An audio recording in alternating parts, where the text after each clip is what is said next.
All right, baby, I am back, and this is my final attempt, honestly, with the live. This is the third time I've been live. There was a little bit of an issue with the volume.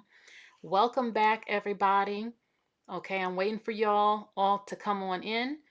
I am sure again that you will let me know if there's any issues with the volume. I think what I've been able to fix it a little bit, and you should be able to hear me. Okay, please get those likes up again and let me know if there's any issues. If you could just let me know if I'm in and out, if you can hear me. Hey, Guilty Angel. All right, give me a quick second. I'm trying to put something in the chat real quick while I'm waiting for you all to come on in. Come on in. Come on in. All right, hold on for a second.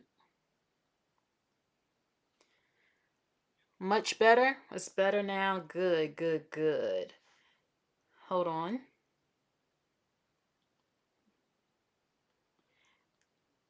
And we will continue to talk about what we were talking about before I had to end the live. All right. Give me a second. Okay. So, we're gonna just start off with this and another topic. Since I had to start the live over, people will come in here for the replay and then they need to see these things that we were talking about. All right, so they said that the kids cannot read. The kids cannot read, and I had said before, this is not new. This has been going on forever.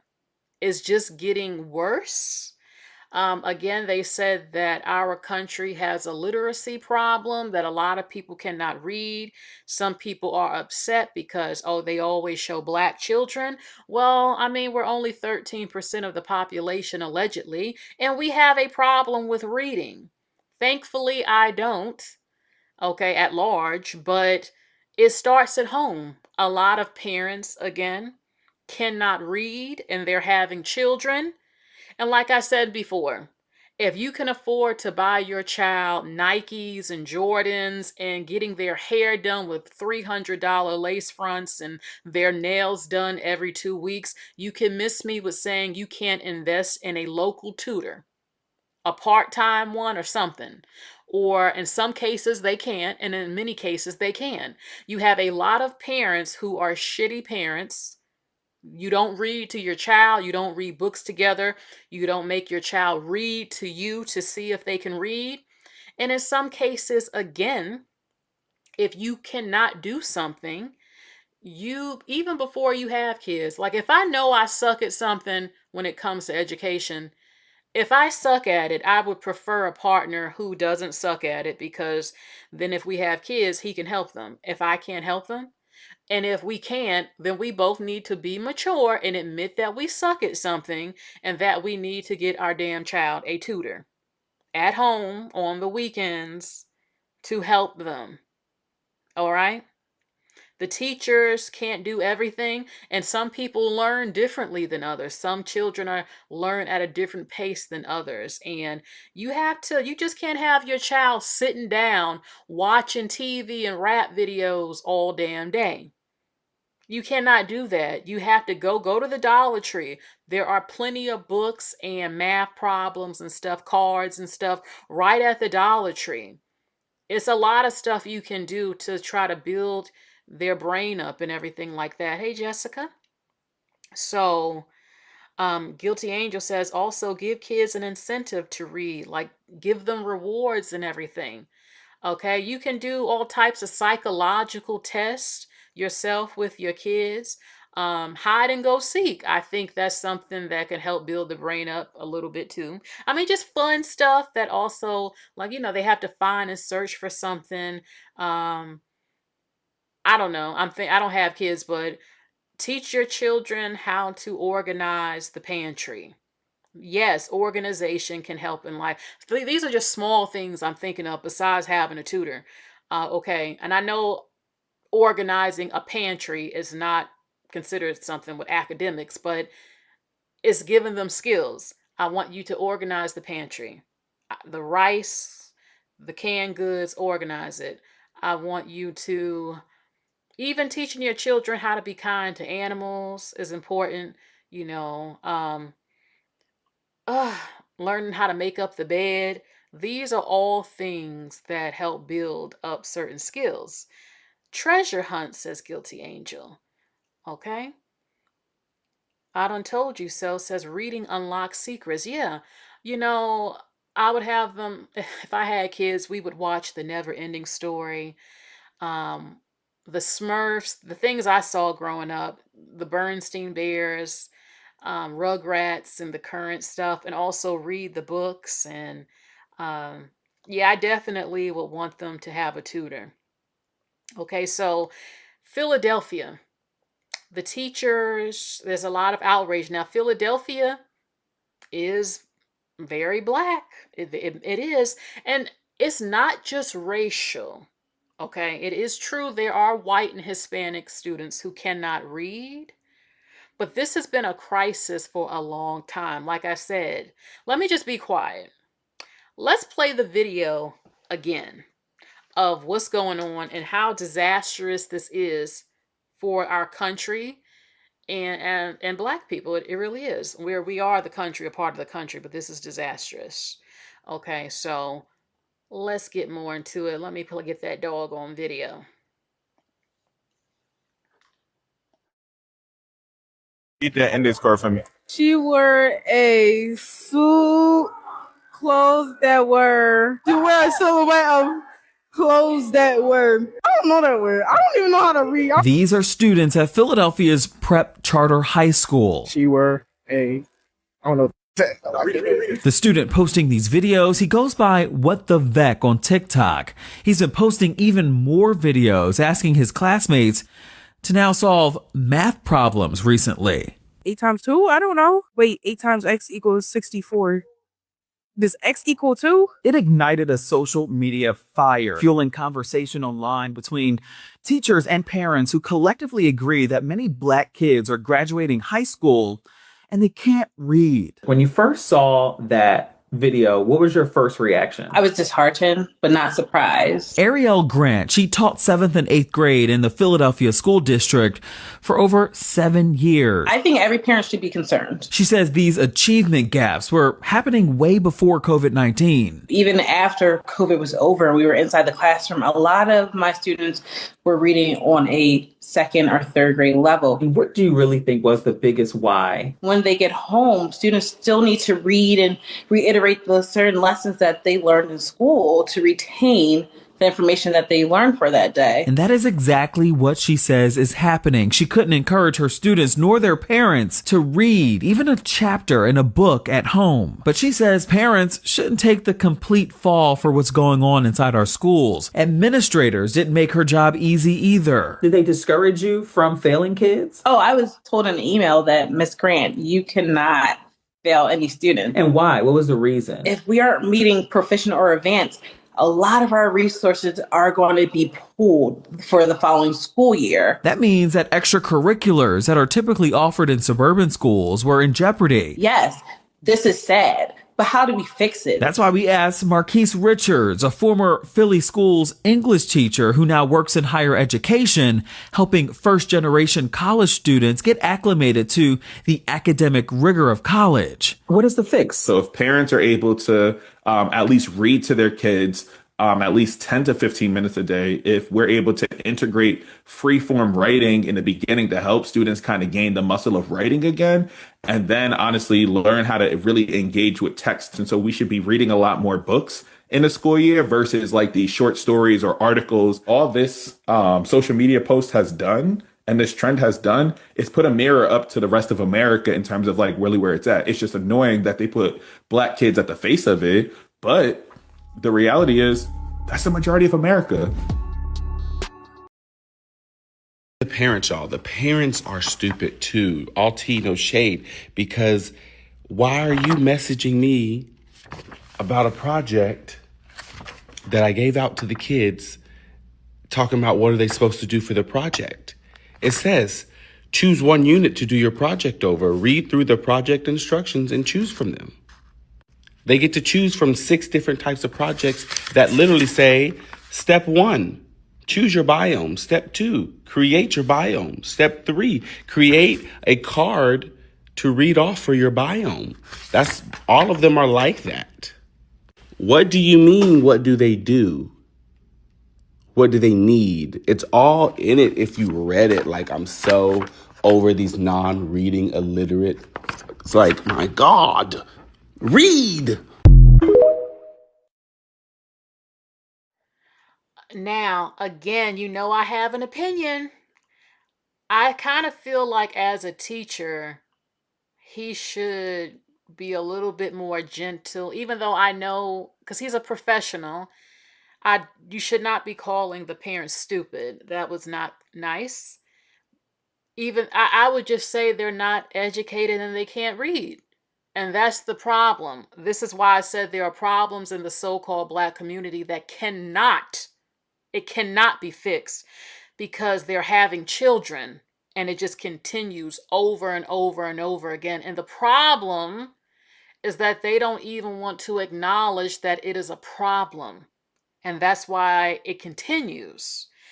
People can learn how to read, but you have to have tutoring and training and go to classes. Now, here's the thing. I've said before, I have a relative who saw this problem in the 1960s. She was put in a class and was taken out of the class because they realized she was not, as they say, slow. They were reading See Jane and Dick Run. It was crazy, okay? And I have met people who are older who cannot read. And I'm going to take it there. You can get mad. Oh, we don't need to make showing Black kids. Well, first of all, Philadelphia has a high Black population. And we have a high amount of Black people who cannot read, only being 13% of the population. Okay? It is an issue. It doesn't mean that other groups of people don't have children who cannot read. Silhouette is not a big word. That's not. I remember talking to a guy who did not know what procreation meant when I said it. I did not believe that he didn't understand it. But when I realized, oh my God, he doesn't know what procreation means, I couldn't be with that man. I can't date you. I can't. I just can't do it. I can't because it annoys me too much. It annoys me too much being with a man who can't read. I'm turned off by it. Not only that, but I'm going to make it a racial issue in this video. I'm not saying that other groups don't have these problems, but first of all, it's painful to see it because there are so many people who are not Black out there who say Black people are slow.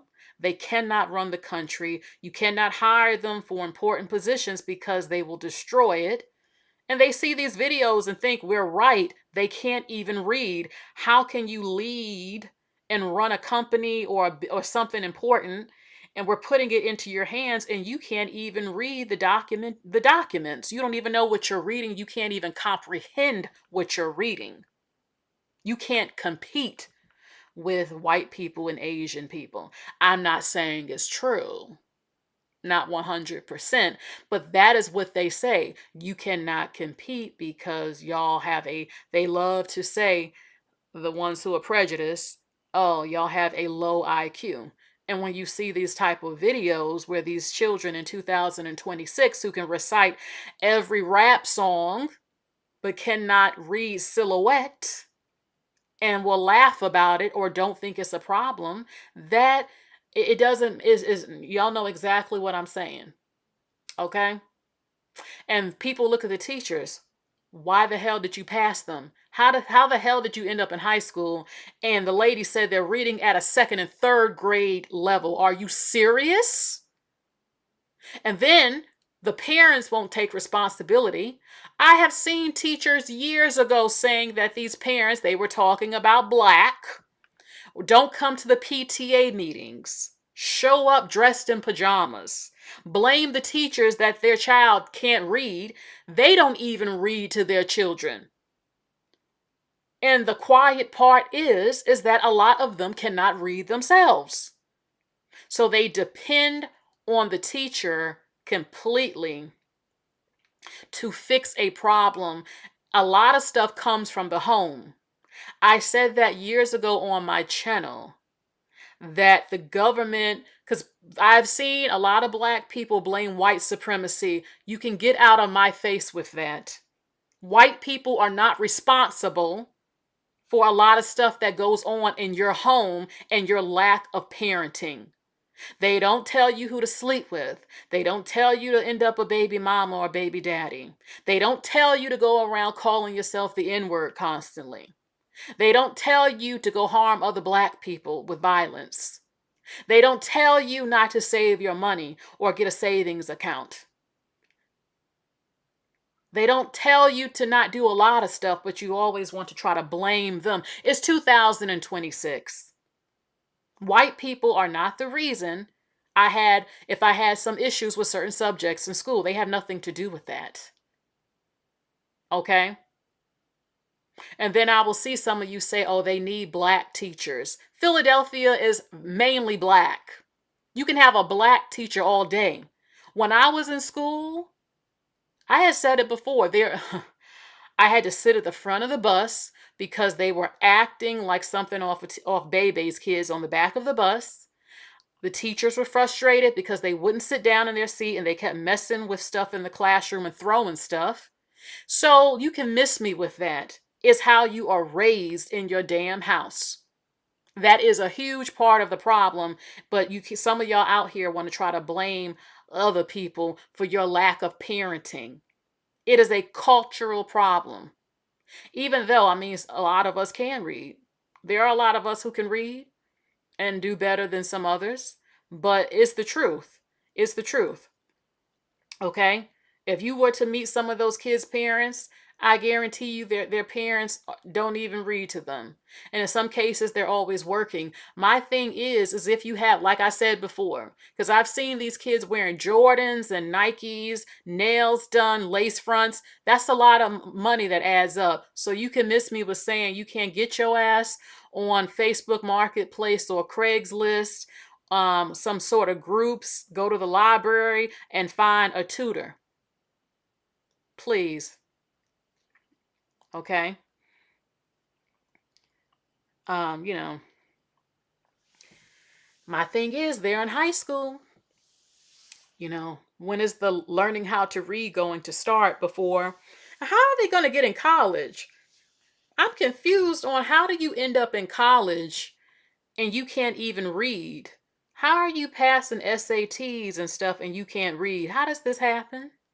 I also know, I had said before that teachers are under pressure because they have quotas and everything, and they're just passing because they'll get blamed. It's like, no, you need to hold them back. No, you cannot pass them, and they're reading at a second and third grade level. Okay, and it gets bad when it's in a poor area. So not only that, I wanted to do a video on this. I have seen an increasing number of teachers getting their ass kicked by the students. You can't put your hands on them. So when you tell them to sit down and be quiet, some of them are jumping up in the teacher's faces. I literally saw a teacher, the girl broke the teacher's arm, and you can't do anything. When my mom was little, she went to a private school, Catholic sort of private school or something. She said the nuns actually had the ruler, and they'll slap your hand with they would slap your hand with the ruler if you were out of line. I'm not saying it's right, but today you can't do anything. These students jumping in the teachers' faces, not wanting to listen. The parents having attitudes with the teachers, calling them up. You need your child isn't doing this, and they have an attitude. They don't want to come to PTA meetings and everything. You have these sports players who are doing well in sports, but he can't read. I don't know how that's not a turn off. It's just a turn off. So I'm happy that these videos are going viral. Black people, you can be embarrassed. You need to be embarrassed, to be honest, because maybe that might spark a change and a fire in you. And then, I mean, I'm sorry. It is painful when I see racist people say, oh, black people have a low IQ. Oh, they can't run anything. They're unintelligent. They're slow. They're violent. All they know how to do is rap and they can't read. And then you see these type of videos going around, and it's like, well, do they represent all black children in America? No, but is there a significant amount? Yes, there is. And mm mm mm mm. Lord have mercy. I don't know. It's horrible. And their future is at stake, because I don't care if I had a company. I'm not hiring any of them. If you can't read the documents, no, you're putting my company in danger of falling. I can't have people who can't read working for me. I don't give a damn if they're black. You need to be able to know how to read, because you're not going to fuck up my shit. If I had a business, I'm about my business and my money, and I'm not going to let nobody fuck up my money. I don't give a damn if you're the same race as me. You need to know how to read to work for me.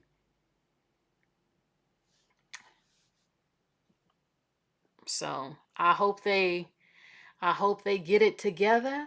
Unfortunately, this has been a problem since the 60s, and I don't personally think this will get fixed. It's not that it's not possible, it's that a lot of them don't even think they have a problem, and they don't want to. They don't want to.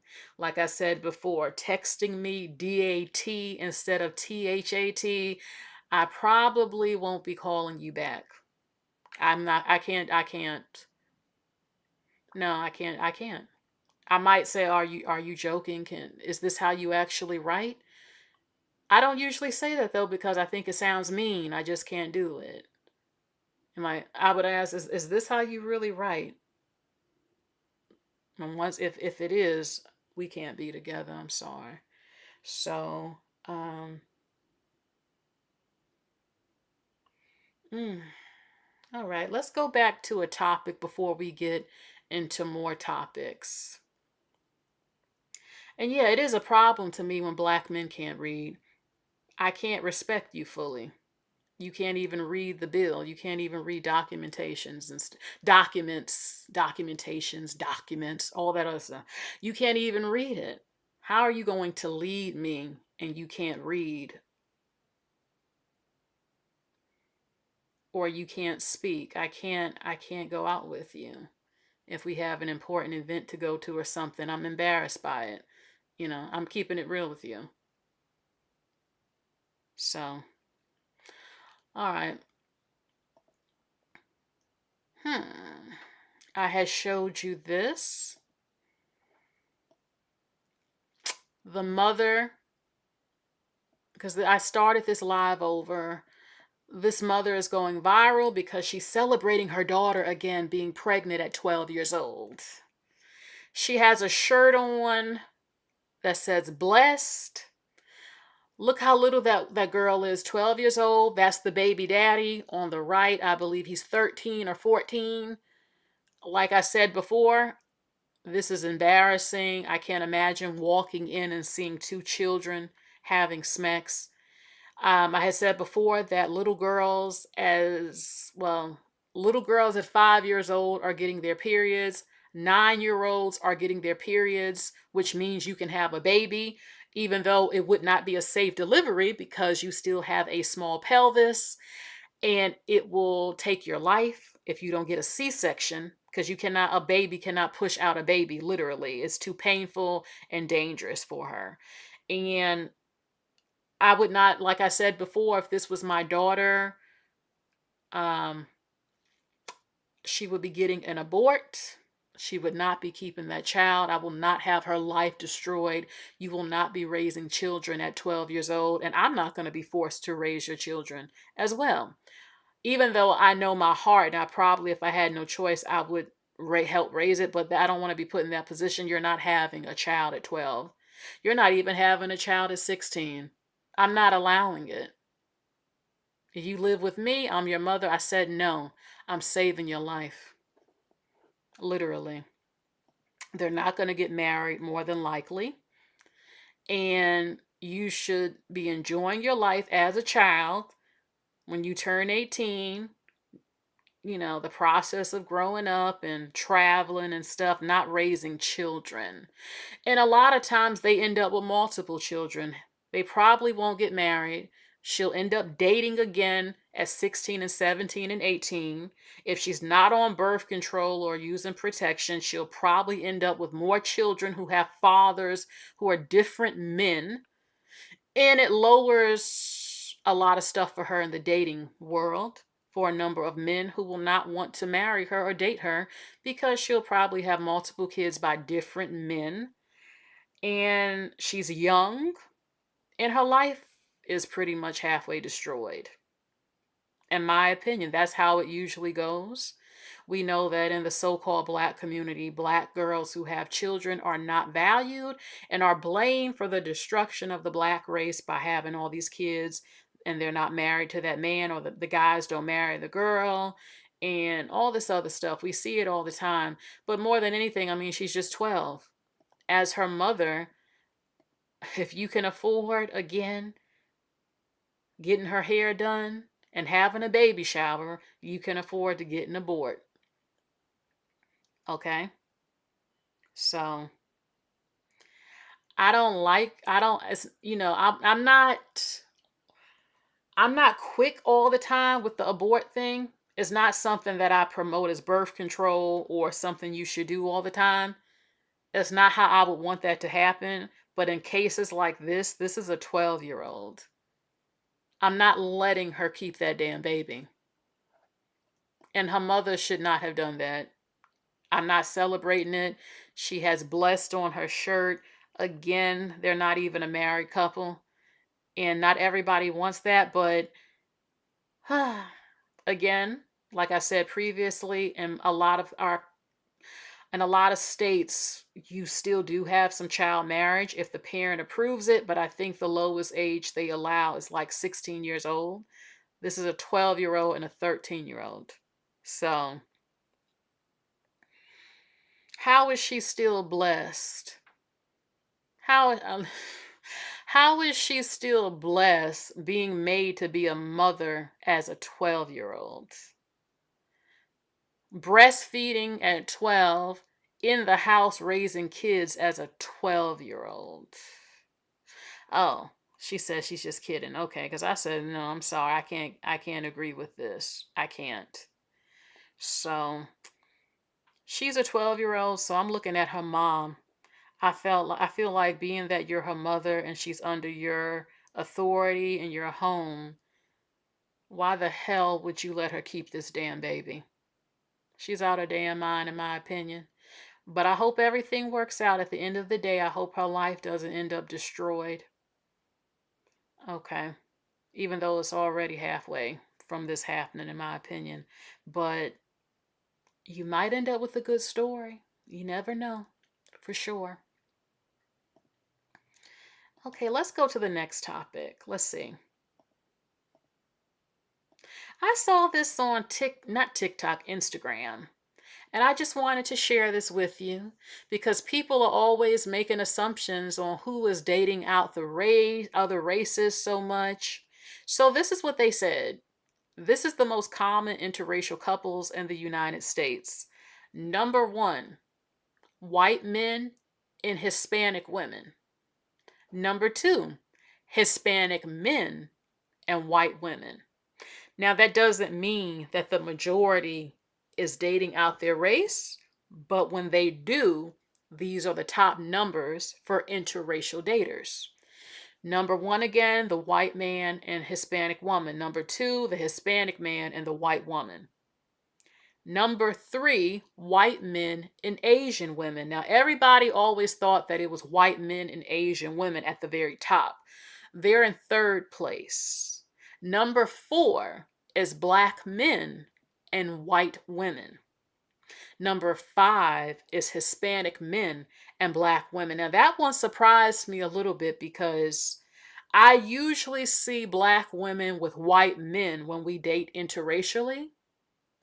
Now, a lot of Hispanic men like me, but I don't always see those couplings out all the time. I did see one the other day, but it might depend on what state you're in. Like if you're in Florida, you probably will see that a lot. If you're in New York, you probably will see that a lot. I don't know about California because I've heard race relations are terrible between Hispanics and black people in California. But apparently, I wish they would have mentioned what state this is. Number 6 is black men and Hispanic women. Number 7 is Asian men and white women. Number 8 is white men with black women. Number 9 is Asian men with Hispanic women. And number 10 is black men with Asian women. This is interesting because some of us have been noticing this, like a lot of Asian women, because I just did a video about an Asian man who likes other women who are not Asian. He said Asian women date out the race a lot, but yeah, what he said when they do, they're typically with white men. And you see that as number 3. So you have that. They don't always date black men. Asian women with black men are at the bottom, meaning it's not in high numbers. Asian women don't really seem to want black men like that. Asian men with Hispanics, white men with black women is at the bottom too. While there is an increase, it's still not something you always see all the time. Especially, if you live in the South where race tensions are still kind of high and people are always judgmental, it might go on behind the scenes, but officially out in the public, officially for everyone to see, is not something you always see all the time. It exists, but we're talking about official couples and married and stuff with kids. Asian men with white women, that's not something you see all the time. I saw it one time in up North City. What's interesting is that, okay,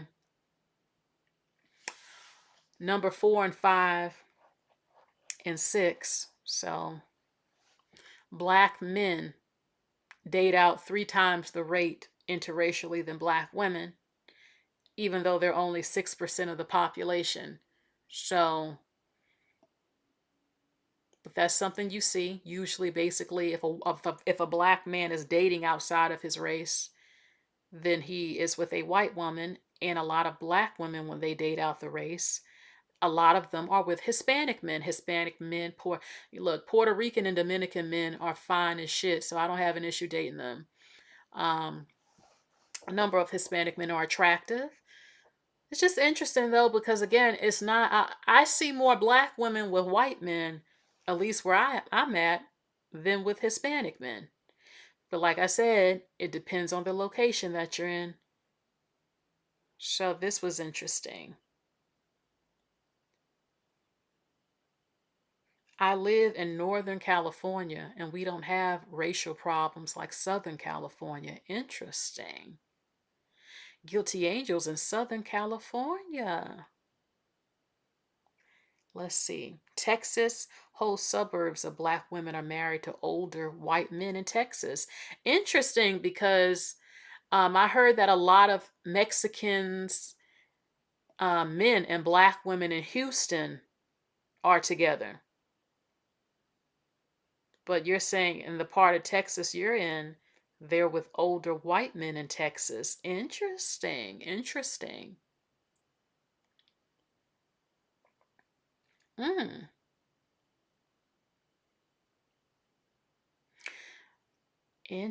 Have you seen those text messages between 2 white women discussing how to trap a black man athlete in college for the NFL? I heard about it, but there was no confirmation that it was a legit text. I don't know if it was real or not, or just AI.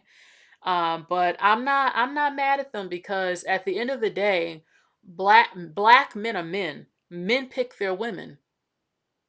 Black men are choosing these other races of women. It doesn't matter what these women think or do. They know that black men are easy because they really don't like a lot of black women.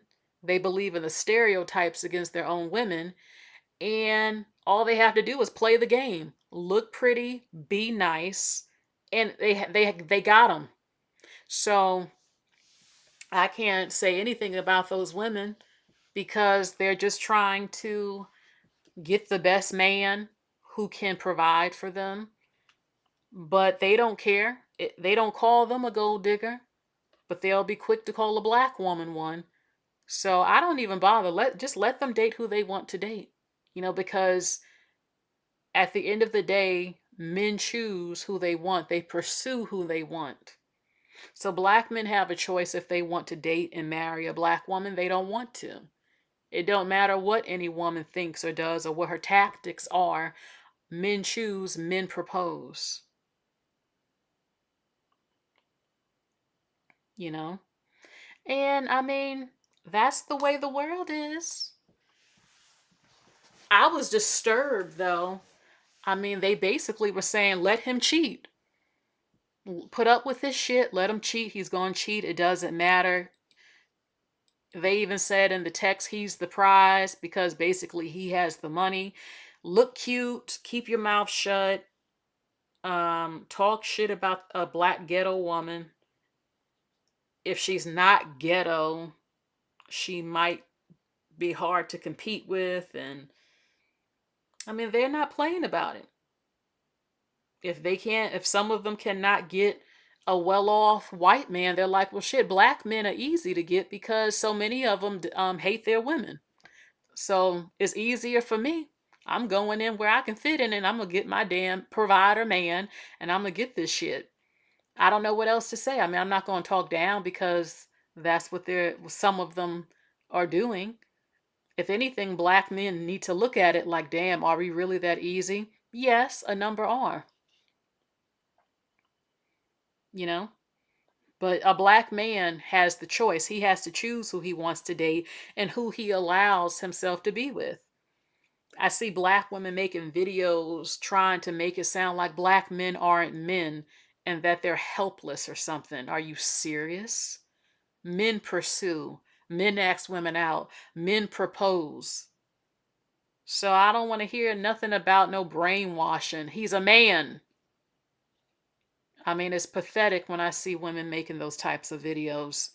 They just can't accept the truth.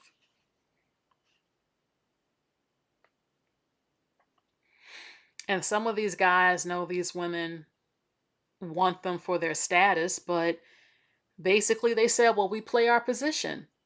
Black men have been very vocal that they want you to shut the fuck up, watch your mouth, cook, give me some smecks.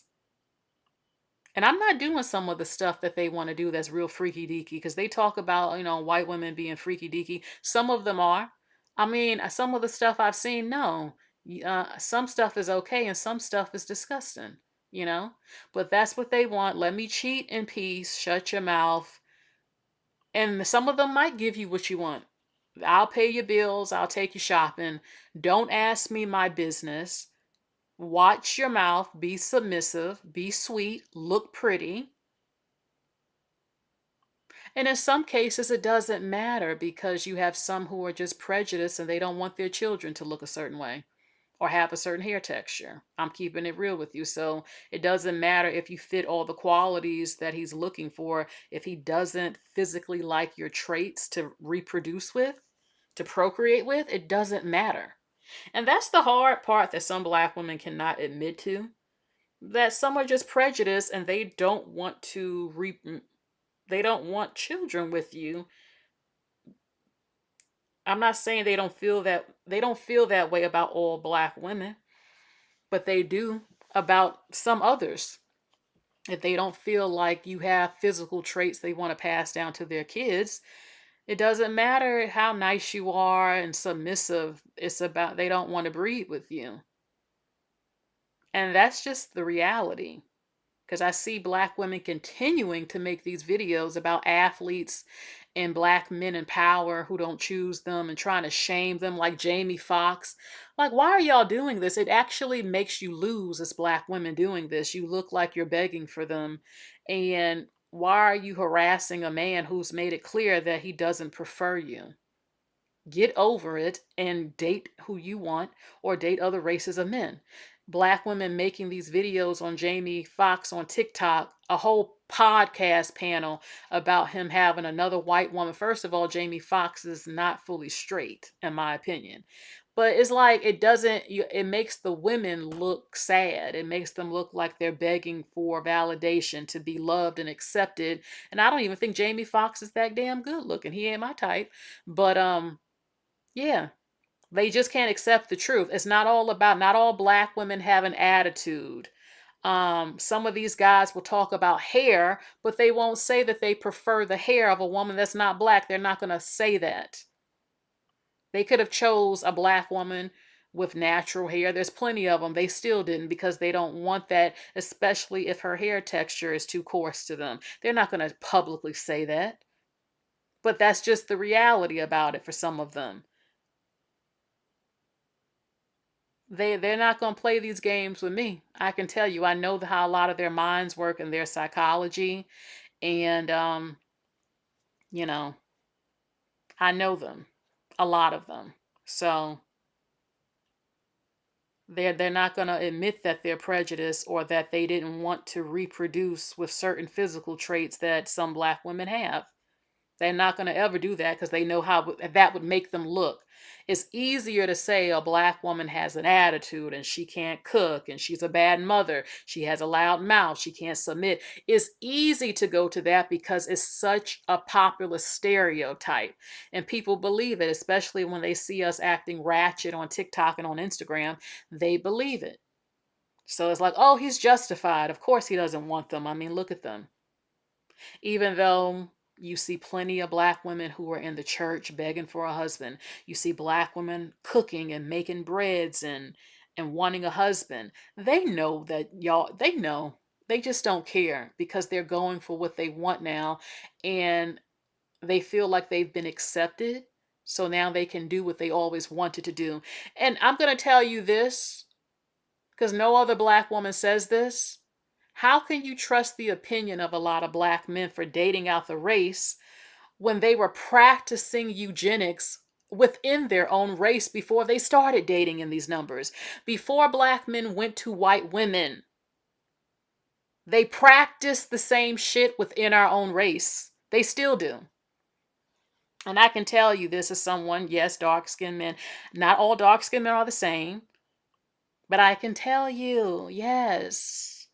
A number of them are prejudiced and they want to reproduce with within the race. If you have more mixed features, looser hair, a number of them, before they even dated white women like this, they just now are going all the way white because, well, white women have physical traits they want to breed with. That's why they might choose a white woman that's not attractive, but she has very natural white skin and straight hair. And most biracial kids, a lot of them are deemed attractive, and a lot of them are attractive. And that doesn't mean that being monoracial, as you say, is not attractive.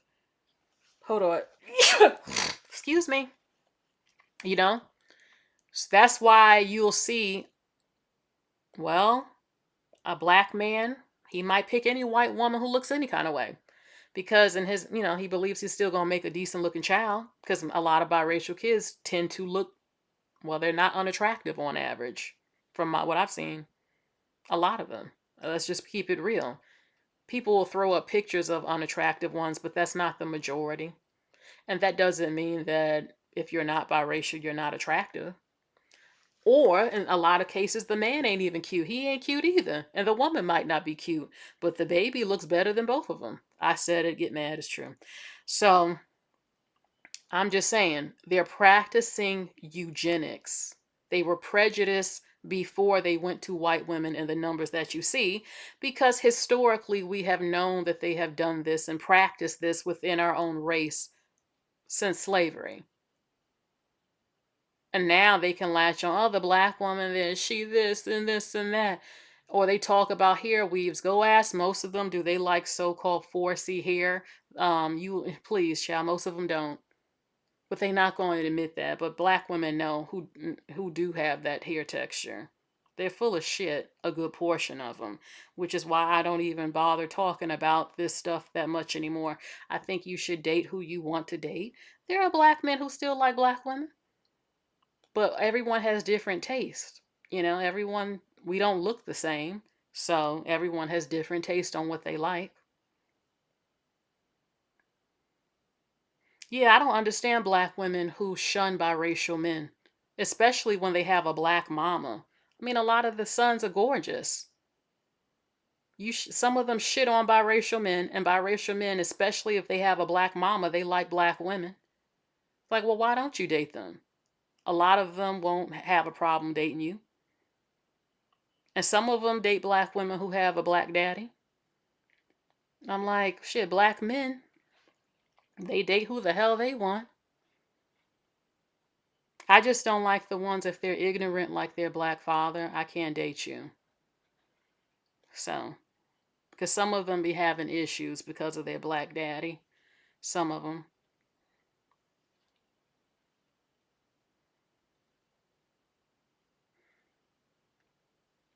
Yeah. So, I mean, I saw the whole thing on TikTok of the debate about the biracials who have a black mama versus the ones who have a white mama, and the differences, how mental problems, holding on to the culture. There are some things. I mean, it's and me saying that, I don't know how to word this, but if you're a biracial with a black mama, you are going to know how to cook traditional foods from your culture. You're going to understand certain things. You are going to know how to do your hair a little bit more. You're going to know more of the history. You're going to know more. You're going to grow up with certain cultural practices that might not be common from your mother. And that doesn't mean that women who are not black can't raise good children, decent children who are biracial. They do. And in some cases, the kids are screwed up a little bit. I feel like you can know your other side of your culture, but when they don't know anything from their black side, because their mother didn't think they needed to know anything, and they don't even know the films, they don't know the lingo, they don't know how to they don't even know how to cook the black food. They don't. Girl, girl.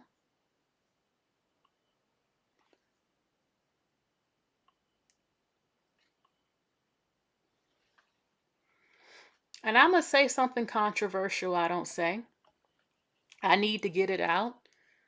I've seen people talk about the biracial kids, sometimes the women maybe being standoffish, but I'm like, what do you expect sometimes when you see, you don't think that criticizing people who come from interracial unions, you don't think it doesn't hurt their feelings, or they don't think certain things when they see their black race shitting on their mother, talking shit about their mom constantly just because she's white, and saying, or something else, and talking shit, or being blamed if black men prefer to date some of them because of how some of them look to them. Like, you don't think that's not going to affect the relationship, where you feel they probably feel unloved or hated a little bit, or upset that their mama is being shitted on constantly. Of course that affects some of them in their closeness to some black people. I mean, people just all over the internet shitting on them constantly, and what I see in comment sections, and then they get shocked when they don't want to fuck with them, or they want to start their own damn group to date each other. What did you think would happen if you think that people are always talking shit about your parents' union? Like, are you serious?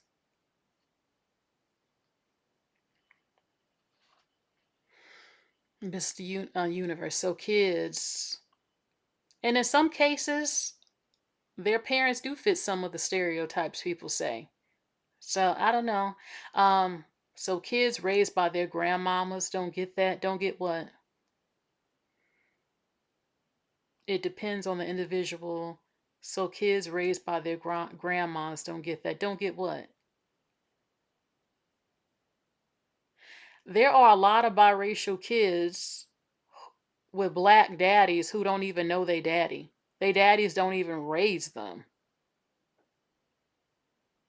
The black mom experience. Well, if the biracial child don't see their black family members, no, they don't get the culture, and they don't know. If they're only raised by their usually white mom, they're not even around the black culture. You can be around black people. That don't mean you going. If you ain't being raised with any of the culture, you're not gonna know some stuff. A good portion of them don't have no black daddy around. A lot of them. Same shit to black children. Now, I'm not into stuff that's considered black. I like a lot of different stuff that's considered white. Even though my parents are not completely like that. My mom a little bit. But there are certain things that is cultural, that's passed down. Knowing how to make collard greens, knowing how to make sweet potato pie.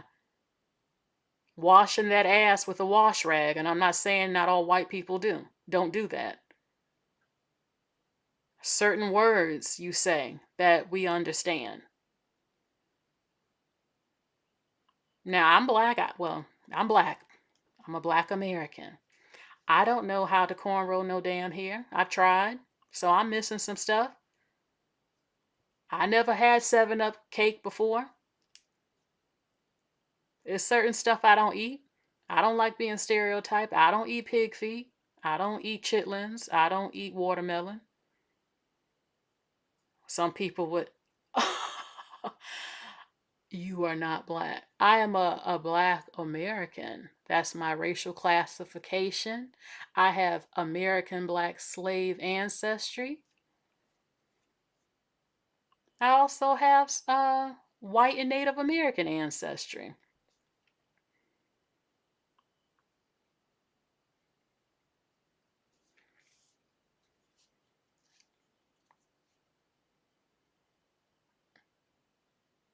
Hmm.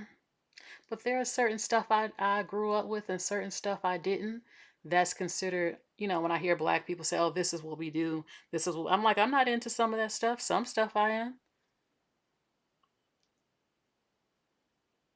You've never met a black person. Well, black is just a racial label here in America. I mean, before that, it was colored and all this other shit. But shit, I used to feel sad I can't cornrow.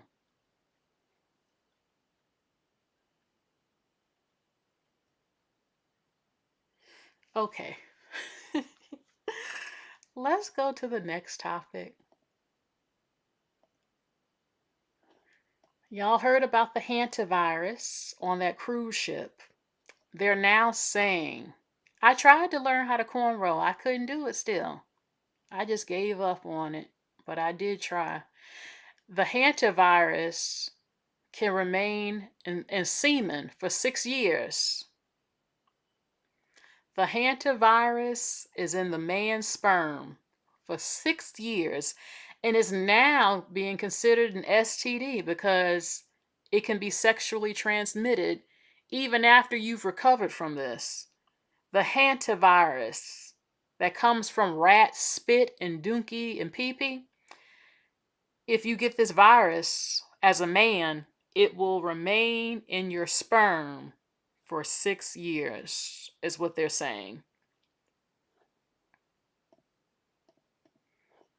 Researchers in Switzerland have found, reportedly, that the Andes strain of hantavirus may remain detachable detectable, in human semen for up to 71 months after infection.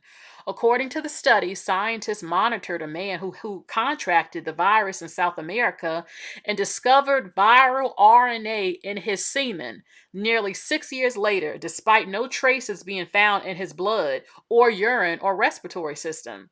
Health experts say that the Andes strain is unique because it's the only known hantavirus capable of spreading from person to person. Researchers also noted that while the virus genetic material was detected, scientists are still studying whether the infectious transmission can only occur that long after recovery. The findings come as health officials continue to monitor this virus outbreak on the cruise ship. There are 3 individuals who call New York home. We don't know whether those individuals will be returning to New York.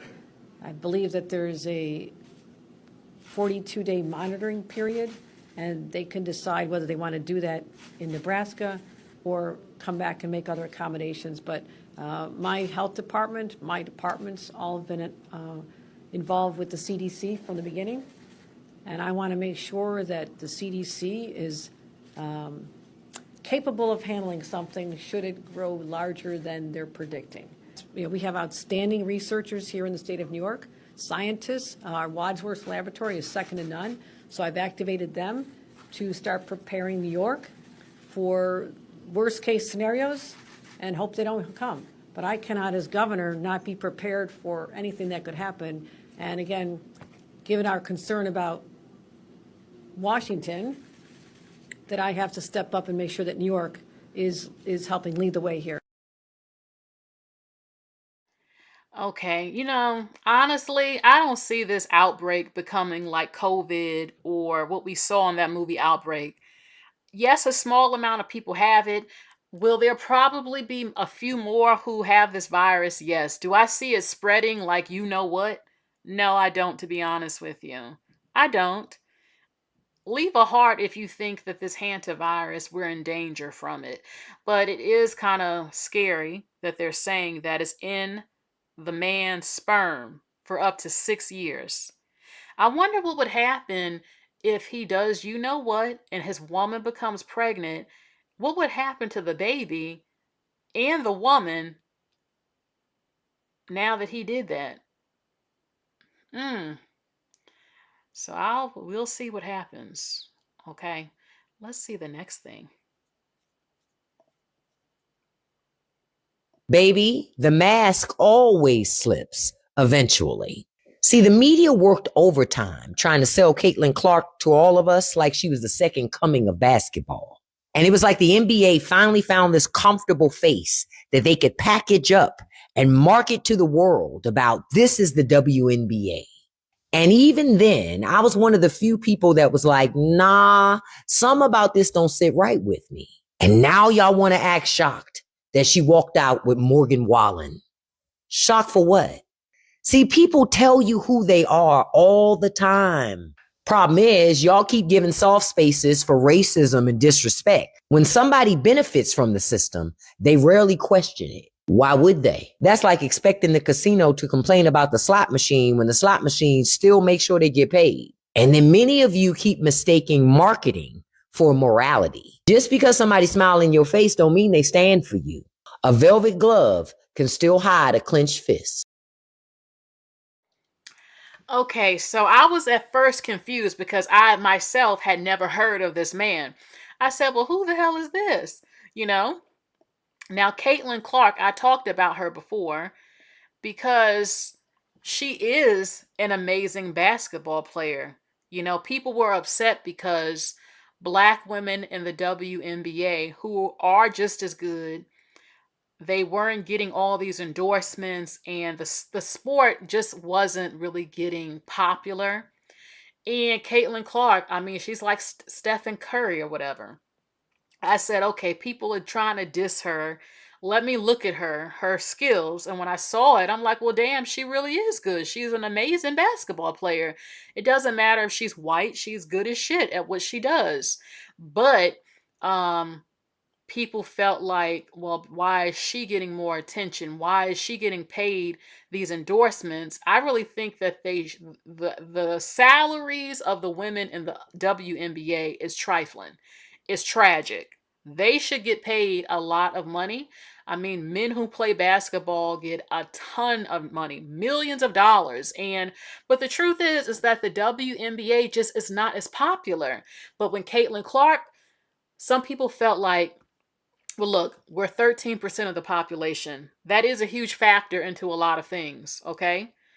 And a lot of people flocked to it because Caitlin Clark was doing the damn thing. She became a superstar in the WNBA, and she was bringing in the fans. And I don't know how I really feel it's like, well, okay, you're 13% of the population. She's representing a group that is 70%, over 70% of the population. I mean, what do you think you would see? I mean, she doesn't represent black women. She's white, and she's bringing in white fans to see her. That's the part that people don't seem to understand. But I understand getting offended. Like, what about the other great black women who are just as good as her? I mean, you see this in everything, though. You see this in everything. I can't, I don't, I'm trying to get the words right to, oh my God. I mean, I've talked about it before, but I mean, this is just how it works a lot.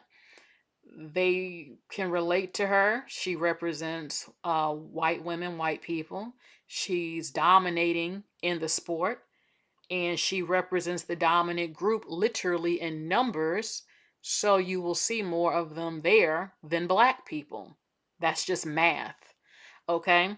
But some people felt like, well, what about black women getting endorsements who are great? And that's the truth. They should be. But you see this in every industry, even content creation. And she seemed very nice.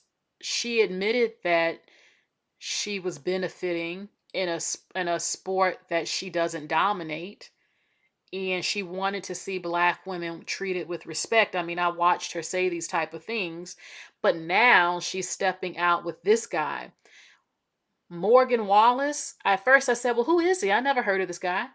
So with my research, basically he's a country singer, and he got in trouble for using the N-word. From what I heard, he got drunk, so allegedly drunk, and he was shouting the N-word. It was recorded, and he got dropped from something. Something happened regarding his career because you're saying the N-word. I can assume with the ER and not GA, like what's up, my nigga? I'm assuming the ER nigger, the racist one, from what I hear, that's what he said. So there, people are like, well, hold on. Caitlin Clark says she was for the black women and says she was an ally and all of that, and now you're stepping out with this dude who was caught on camera calling us the igger word. Some people said, oh, well, he was drunk, so it's different. Oh, please, when people get drunk, they say a lot of stuff they want to say, and he probably talks like that in his everyday life. Come on, please. So they're like, what the hell are you doing with him? You said you were an ally to the community and standing up for black women in the sport, and now here you are walking with this guy who called us the igger word. So people are like, this is some bullshit. I'm telling you. I'm telling you. She's associated with him. She's cool with him. How do y'all feel about that?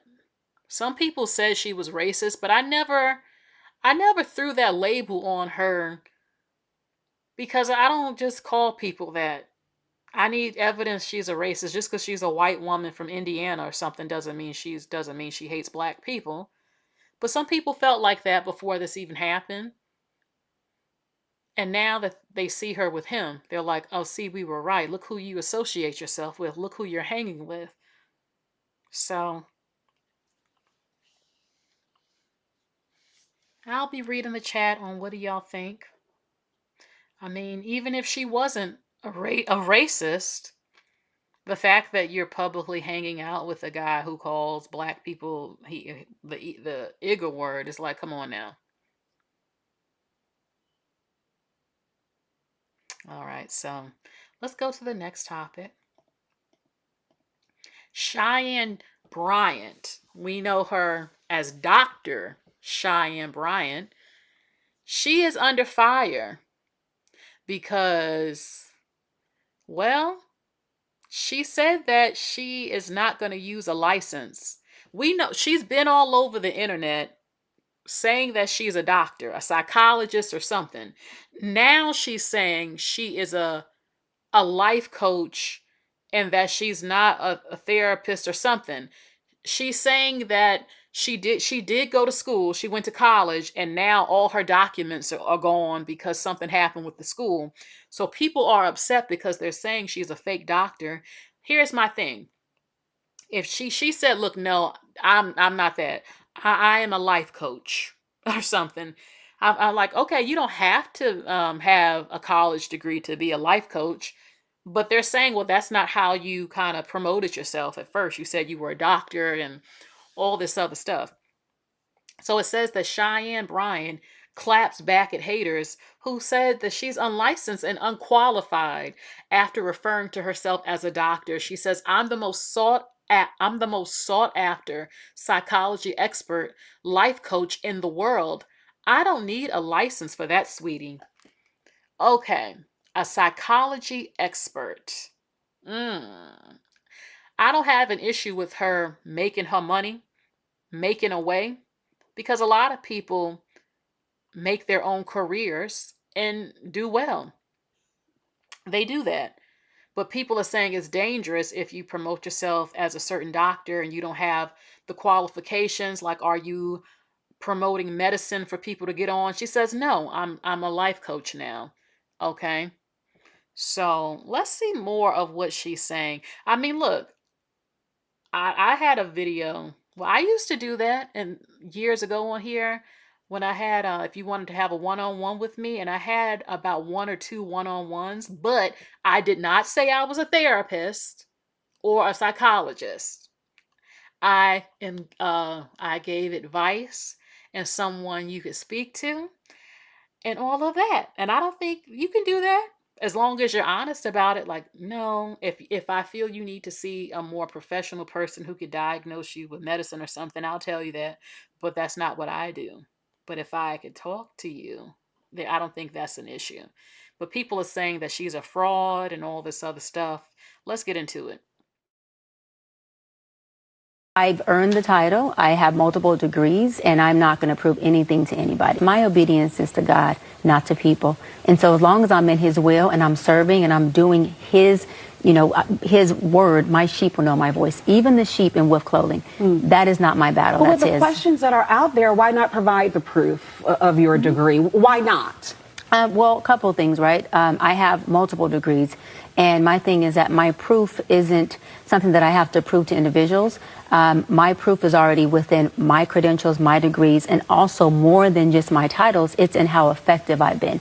All of my sessions have been live for the most part. My sessions with Nick Cannon, Cam Newton, Shannon Sharp, B. Simone, they have all been for the world to see, right? So no one knew who Dr. Bryant was prior to seeing all of my sessions that were live. And they deemed it, as well as I did before they did it, they can't validate me, I validated myself. They deemed it as my work being effective. I am effective at what I do. I'm educated and I'm successful in my lane, and I'll land on this. I created my own lane. And so a lot of times, Marissa, when people see that you created something that maybe they couldn't, admiration turns into envy. And you got to be okay. And you got to be okay with that in that as an space. attack, but I think, and I've gotten this question from many viewers, and I owe it to them. You in do. Service to Absolutely. them. Why not drop doctor from your name if you cannot bring forth the doctoral degree? So I've already covered this, right? And we're here obviously to talk about my new book.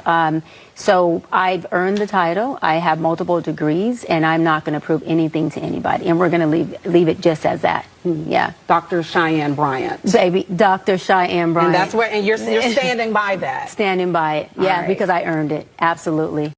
The conversation about your doctorate because people can't find your dissertation online. How are you responding to that in this new era of your life? I'm going to clear it up once on here. I'm not doing it again. And I'm clearing it up for my doc squad, for my fan base, for my audience who deserve to hear me address it. For the folks who have already made up their mind to not like me or not understand me, listen, I don't give a what your narrative is. I would like for you to recreate it, double down on it, and run that because I don't give a about it. Now, to my doc squad, my fan base, my folks, my village, it's very simple. I went to a school, Argosy University, completed an entire program. I went back online to get my official transcripts because I was applying to a law school many years ago to be a professor there.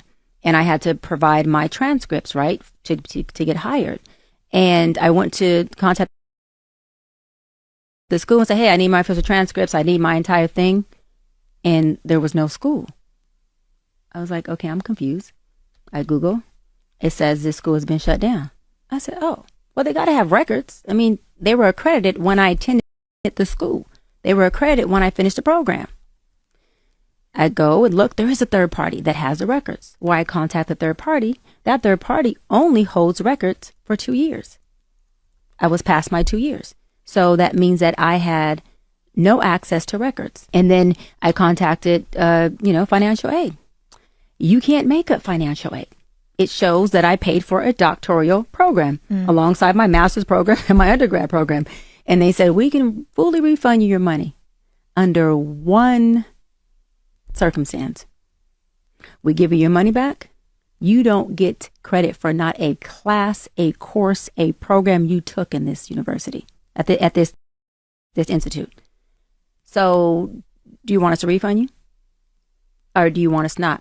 I said no, because I didn't want to risk the chance of them saying, well, we're going to give you back your money, and it wipes out your entire program. Luckily, I had, I do this with all of the schools. I had downloaded from the actual student portal my transcripts at that time, and I was able to get just about all of my transcripts, including up to like dissertation.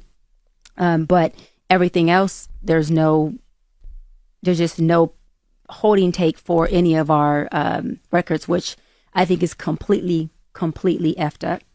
Just in they general. are going to kill you online this week. They're going to say she has no records.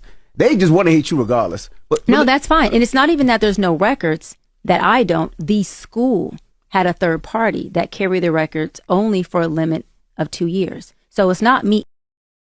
It's any student that attended Argosy. But again, it doesn't, how can I say it? It doesn't affect me because if I chose to go get a license as an LMFT, I have my master's in marriage, family, child therapist. I have my hours. I can just take that and say, hey, let me submit these for licensure. And I want to go sit for my exam, and all I have to do is study.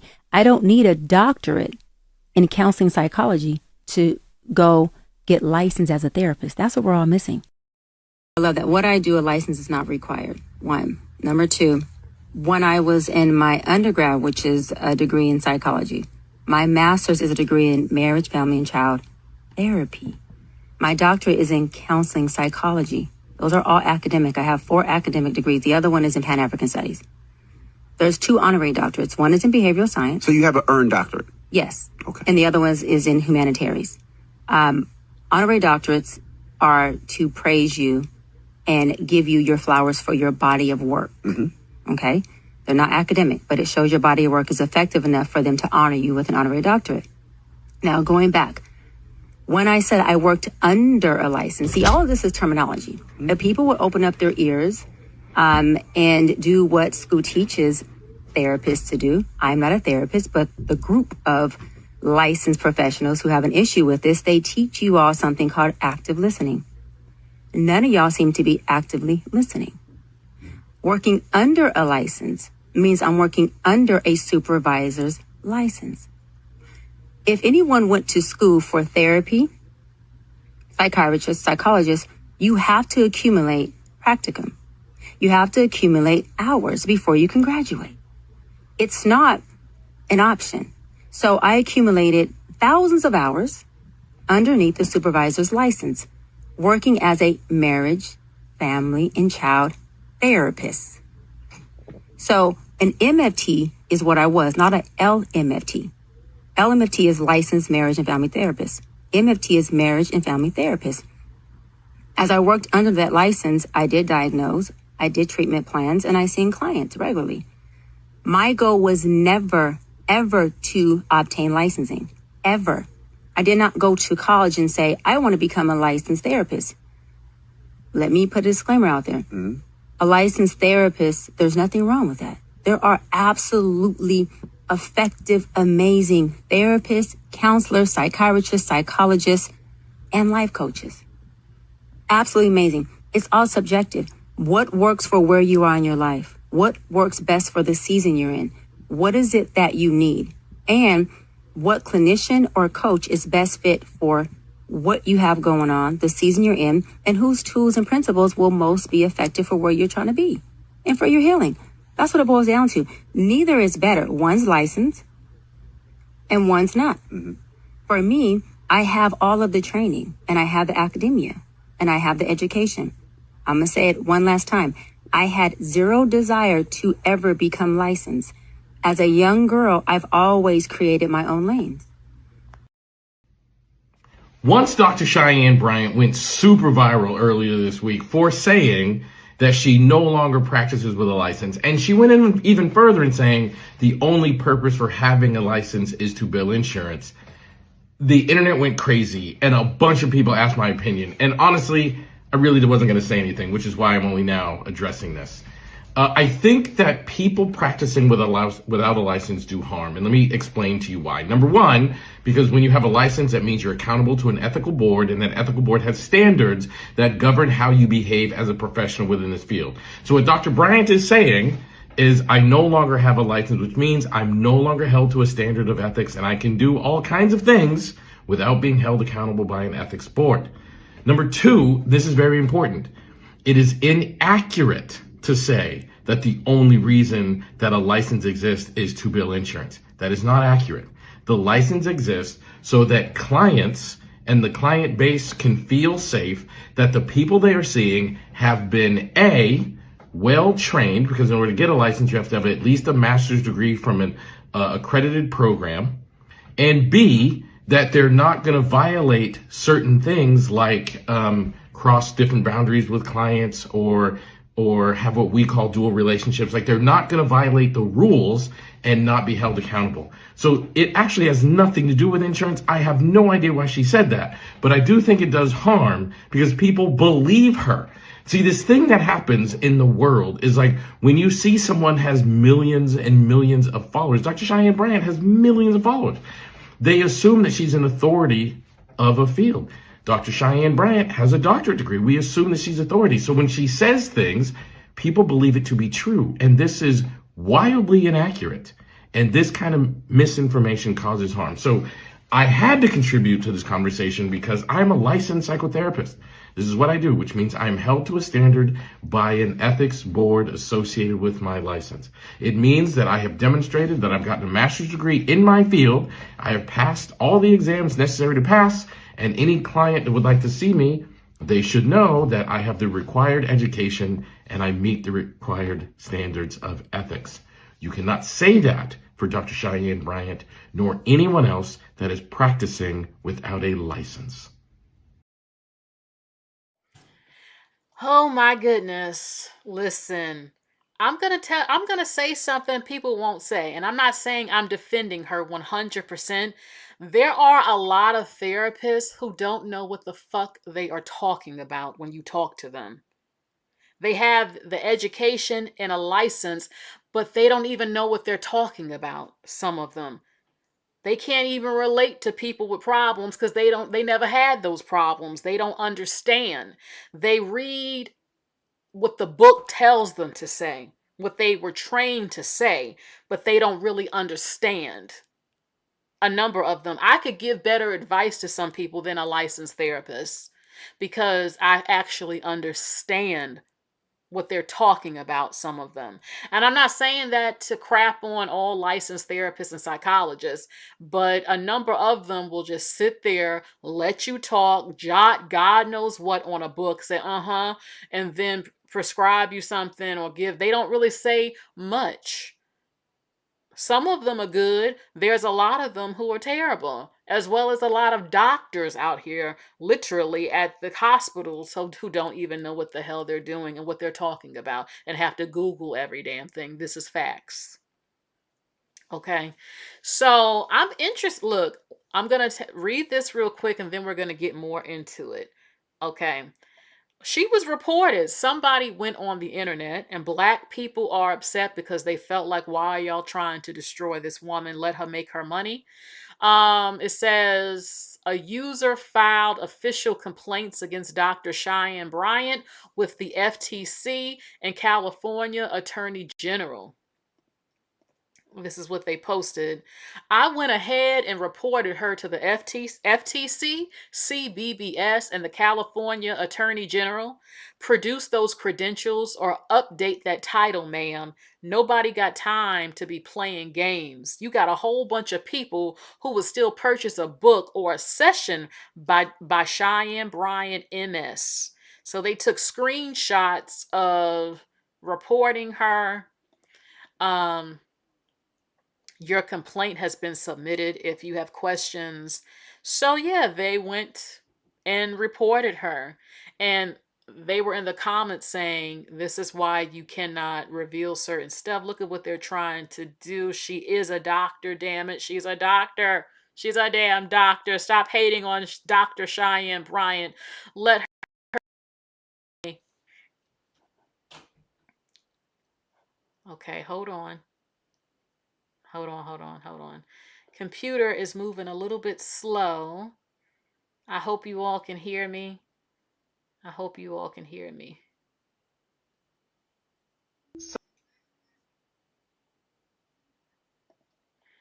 Okay, hold on for a second.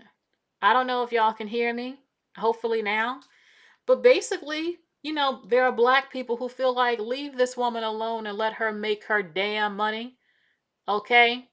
Let her make her damn money. People are saying to pull yourselves up by your bootstraps, make a career for yourself. Times are hard. So she said, the hell with that. I went to that damn school and then they closed or something and I did all that work. I am going to be a damn life coach, therapist, or whatever. So here's the interesting parts of what she said on those videos. Now, somebody in the chat, Infinite Vibe, you said that the school she claimed lost her transcripts and all the work she did. You said the school came out and made a statement saying that the records are still available. It was read on a live stream you were listening to today. This is just a hot ass mess. Lord have mercy.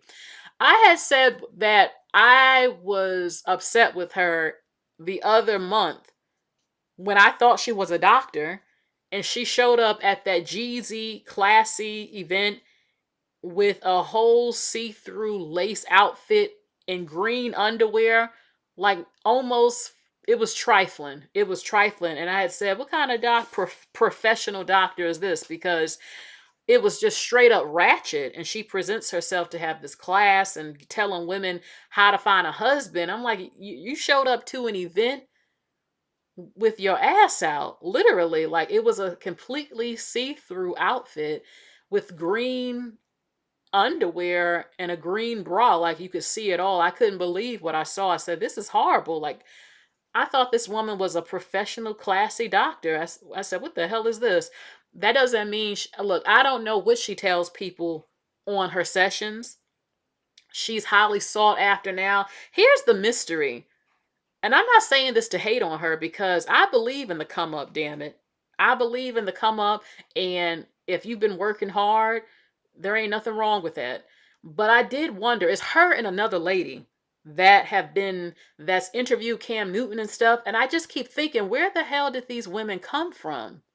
Like, they just popped up out the blue. I had never seen them on anything, and they just popped up and they're interviewing these high profile people. And there's nothing wrong with that because I actually have thought about something before. I'm not going to get into it. It's just internet issues that have stalled something. Literally, the internet, look, when I go live, buffering and moving damn slow is causing an issue for something I want to do. But I just used to wonder, where did they come from and how did they manage to get on a Cam Newton podcast and stuff like that? And it's not a hater thing. I'm just wondering, like, where did they come from? It's nothing wrong with wondering that. Like, I've never heard of them before, and they just popped up. And she said that it's kind of weird because she was going by Dr. Cheyanne Bryant. And she says you don't need a license in therapy to be a therapist. But was she saying she had was she saying that she was a licensed therapist before? I'm also wondering that she was defensive when the lady said, well, if you went to the school and you have these, like, why can't you show your degrees? And she said, I don't have to prove it.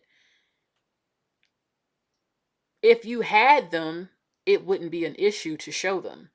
But now she's claiming that the school that she mentioned said that they didn't have her credentials, her transcripts or something. And as Infinite said in the chat, the school came out and said that's not true. We have records of everything who have attended our school. So well, I don't think she's calling herself a doctor anymore. And at the end of the day, there's nothing wrong with her talking to people who want to have counsel and who want to talk. My thing is that, well, damn, I could be a therapist without the license. And where would these people find me? Because on a lot of websites, you usually have to have, well, a degree and a license, and they'll have, to contact the people. And I guess she's like, look, I made a lane for myself. Maybe she did lie and said, yeah, I said I was a doctor. I got popular, and now I can officially talk and help people. She brung up God. She says, a lot of people do that. I'm like, don't parade like some strong Christian woman and you showed up to an event with your ass literally out. I can't stand that bullshit. Just tell the truth. You don't have to pretend. Just say, look, I'm a life coach now. I give advice. I mean, I've given advice. The problem that people are upset about is that while there are therapists who are terrible, they did go to school. And it's serious because if you talk to someone that ends up taking their life or doing something dangerous, if you said the wrong thing to them, then it will come back on you if something happens because you were saying you were a therapist and you're talking to an unstable person. And if something happens, they're going to look at all of that. Like, who did they speak to? What did this therapist say? You have to be careful. And again, you can't get, administer medicine and stuff. You don't have the authority and the power to do that if you're not licensed and stuff. Let's see. I'm looking at my notes. So some people are upset. Some people said she's a grifter. She lied. Other people brung up Dr. Umar Johnson saying, well, he's not no damn doctor. But other people said, no, he is, that he actually has provided proof of his degree and certificate. Some people said Dr. Phil was not a damn actual therapist. But then they said, well, no, he provided proof of his school. I don't know I always thought that to be a therapist, you had to have a degree, but she's saying you don't have to have a license and stuff to be a therapist. I don't know. This might influence more people to work as therapists who actually didn't go to get the degree or certificate or whatever, but if you want to say, look, I'm a life coach, you can do that and you won't get slammed because you're not required to have degrees to be a life coach. You're a life coach because you have gone through things in life and you could give good advice to some people. I could be a life coach. I've done it twice. I might end up doing that again on here, but I'll be very clear. If I have to recommend you go to a more professional person, or if you need certain medications, I am not the one. I am here to give you advice and my opinion that could help you. Okay? I would not parade around saying I'm a doctor if I'm not. Okay? It's just about being honest about it. And they said ethics and everything, you just have to be so careful. So, you saw this on Ahmadiyya Shakur, her channel. The other woman is Sarah Fonat. I'm not sure. It might be. I don't know what the other lady's name, what her name is. You know, I just never really seen them on stuff before. Let's see. So I don't know what's gonna happen. Again, I'm gonna look up the school because I'm just curious to see if the school is still open because she made it sound like they closed down or something. And at the end of the day, she has a lot of clients. I guess she has her own website where you can book a session. And again, I've seen people, especially not black, who do this type of stuff, making money, motivational speakers, life coaches. So I don't think there's anything wrong if she wants to do that or if I want to do it.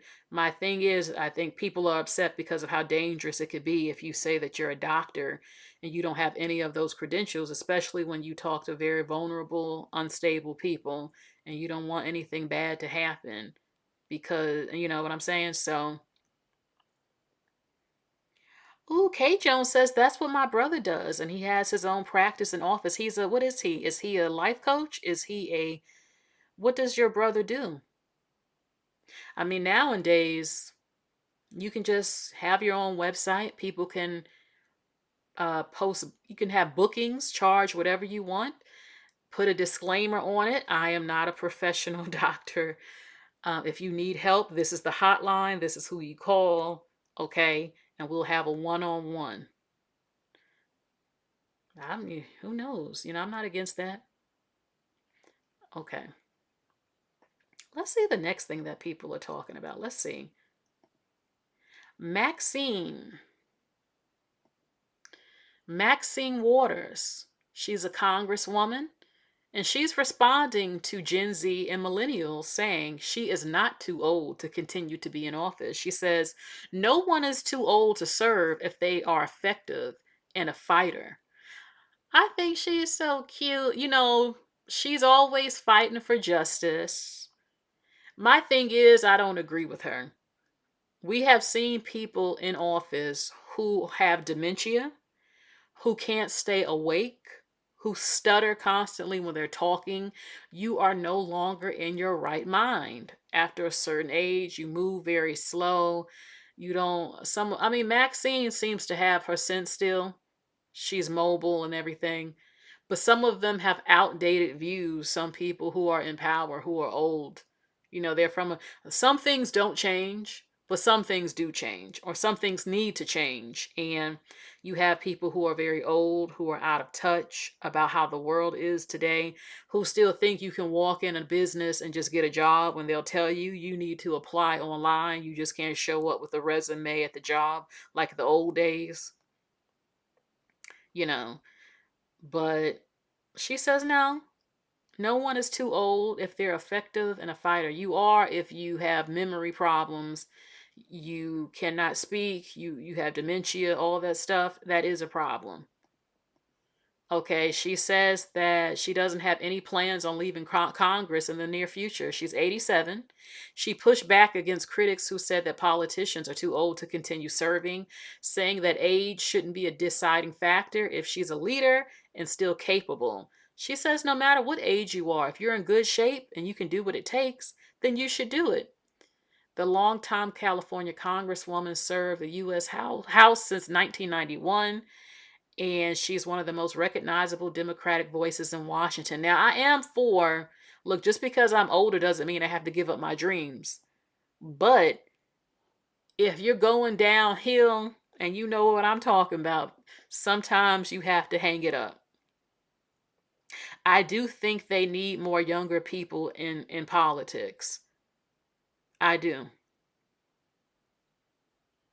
I would say at least in your 30s still, at least in your 30s and 40s and 50s. 50 years old is not extremely old. It's middle age, but it's not like you're elderly. Okay.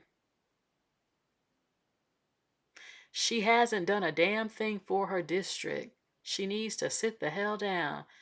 Damn.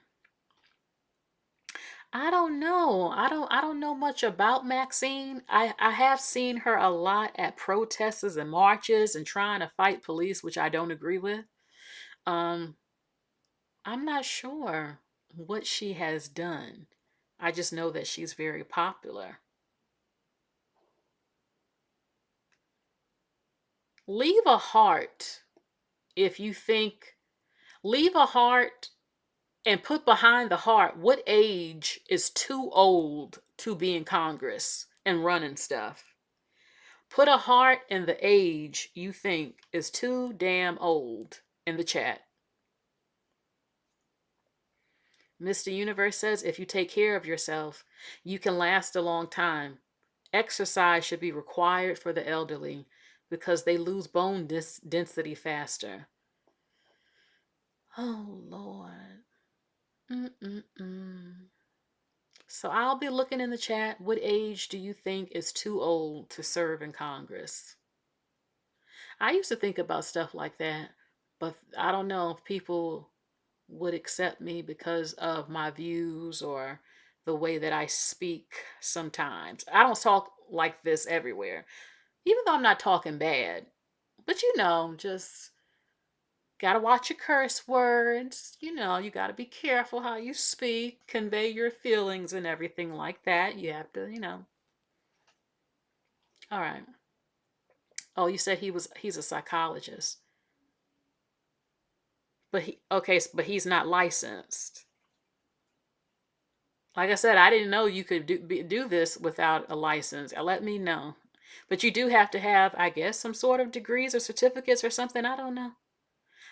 Mr. Universe says, I don't think any age is too old. Okay, I got 85 years old. They got to hang it up. Sonia said 65.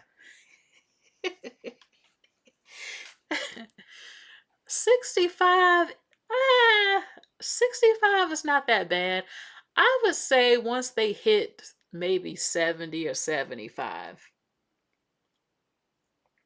Yes, he has his bachelor's and master's and certifications. Okay, good, good, good. Make that damn money. Okay. 60 and above, especially when they hit their 70s, that's just too old. No, that's too young, Cerebral. 70 isn't old. Oh, Lord. Okay. Okay. 70, I mean, it's up there. That's the age when you start really forgetting things, always losing your keys and shit.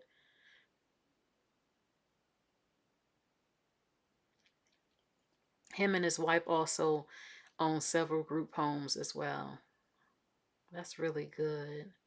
If you're going to be in office 30 years, at least have something in your district to show for it, like housing or even a bus stop.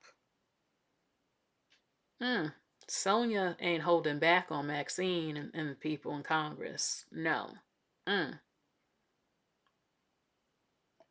Speaking of money, this just came out.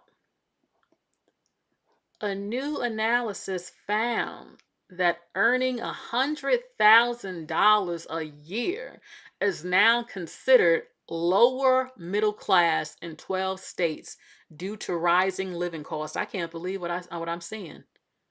$100,000 is lower middle class in the following states.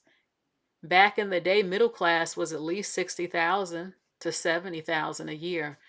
So you are lower middle class in Massachusetts, New Jersey, Maryland, Hawaii, California, New Hampshire, Washington, Colorado, Utah, Connecticut, Alaska, and Virginia. 116,000 lower middle class. 110,000 lower middle class. 107,000 lower middle class. 102,000 is now considered lower middle class in those states. Can you believe this shit? Can you believe this? Salaries are not increasing, but rent is and food.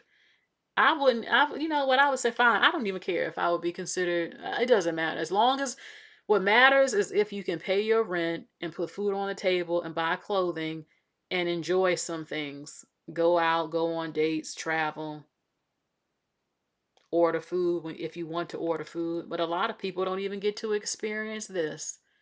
A damn mess. It doesn't make any sense for our country to destroy itself. Who does that? How can, what is, we're regressing as a country. Like, how can you destroy your own country? Like, this is just insanity. No one's gonna want to come here, and it just doesn't make sense. If you love your country, you want your citizens to be happy. There should be universal health care. Rent should be lower, and wages should go up. School teachers should get paid more. Firefighters and EMS people should get paid more. CNAs should get paid more. Scientists should get paid more. I mean, it's crazy.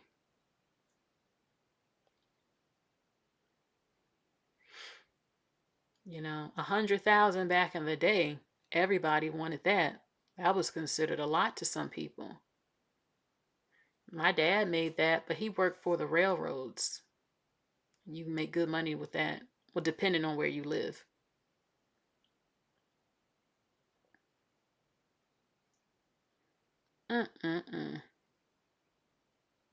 Damn. So this is shocking a lot of people. I think some people just need to stop having pressure on themselves to just, I don't know. Like, in some cases, you might not ever see certain amounts of money that you want, but people these days are just happy to be able to pay their rent, their bills, have food, and not just any type of food, food you actually want to eat, clothing that you want, go out and travel every now and again. You know? Oh my goodness. I don't know. I see people saying, oh, we need a revolution. We need to fight the billionaires. We need to fight.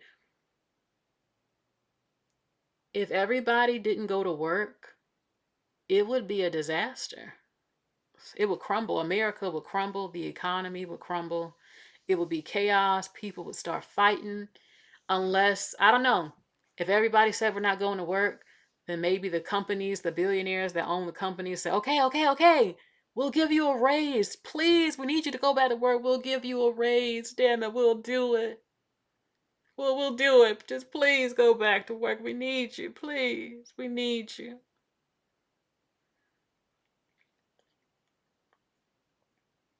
We need you, please.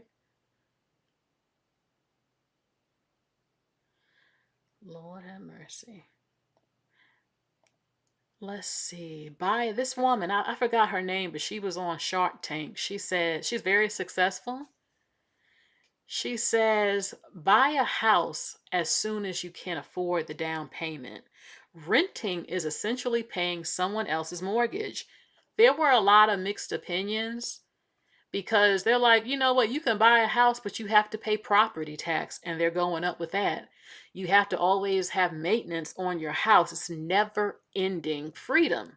There's always a problem. There's always bills to pay on it.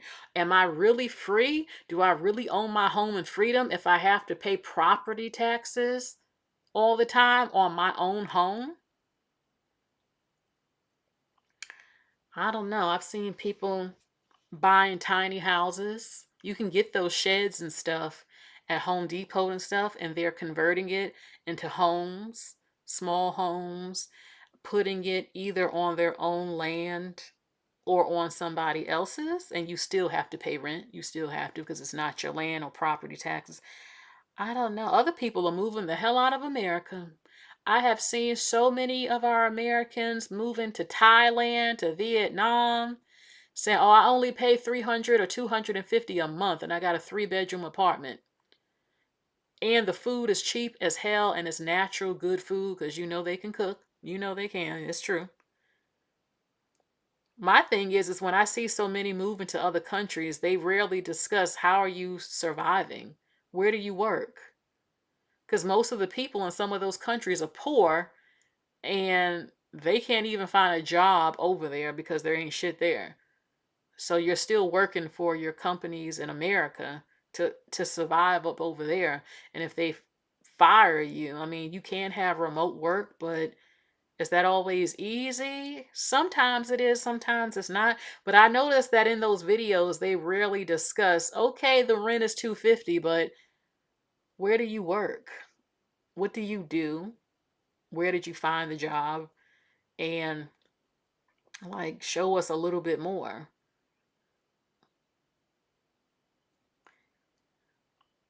Yeah.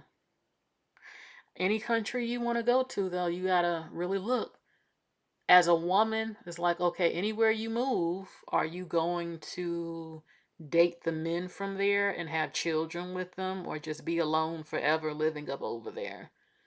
And what kind of income do those men make, and what is their culture, and how do they treat women there if you're going to join in their communities up over there? I look at that type of stuff if I'm going to move somewhere because I don't plan on just sitting in my house for years upon years. I mean, am I attracted to the men from that region? Because that's the majority there. Do I want to date them? Do I want to have kids with them? If I want kids, do I want to? How are race relations? Do they have religious wars? And do their women have rights? All that stuff you have to look at, especially as a woman. And you know what I'm saying? You know, I've looked at that though. People moving to Thailand. There's a lot of black people up over there. You have to look at that as a black person because there's so many countries that are hostile and anti-black. You have to be very careful where you go to. But I've seen a lot of black people going to Thailand and Vietnam, and they're at peace. They're treated with respect. They have fresh, good food. But you have to also look at the climate. It's always hot. Also, some of the Asian countries don't have tampons. I'm like, I can't. No, I need my tampons, baby. So, you'll have to probably import it, or they don't have hair products that you need because you're not the majority there. So you have to import it and all that stuff. But I've seen a lot of them happy though. Like shit, I'm paying $250 for a 3-bedroom. You know how much this would cost in America? So I wouldn't even mind doing that for a couple of months. Just going living like that. But then I'm like, well, where do you work? Like, where is your income coming from over there? So Sonia says black women need to move out of the South. Lots of land out west. Okay. Stay in America.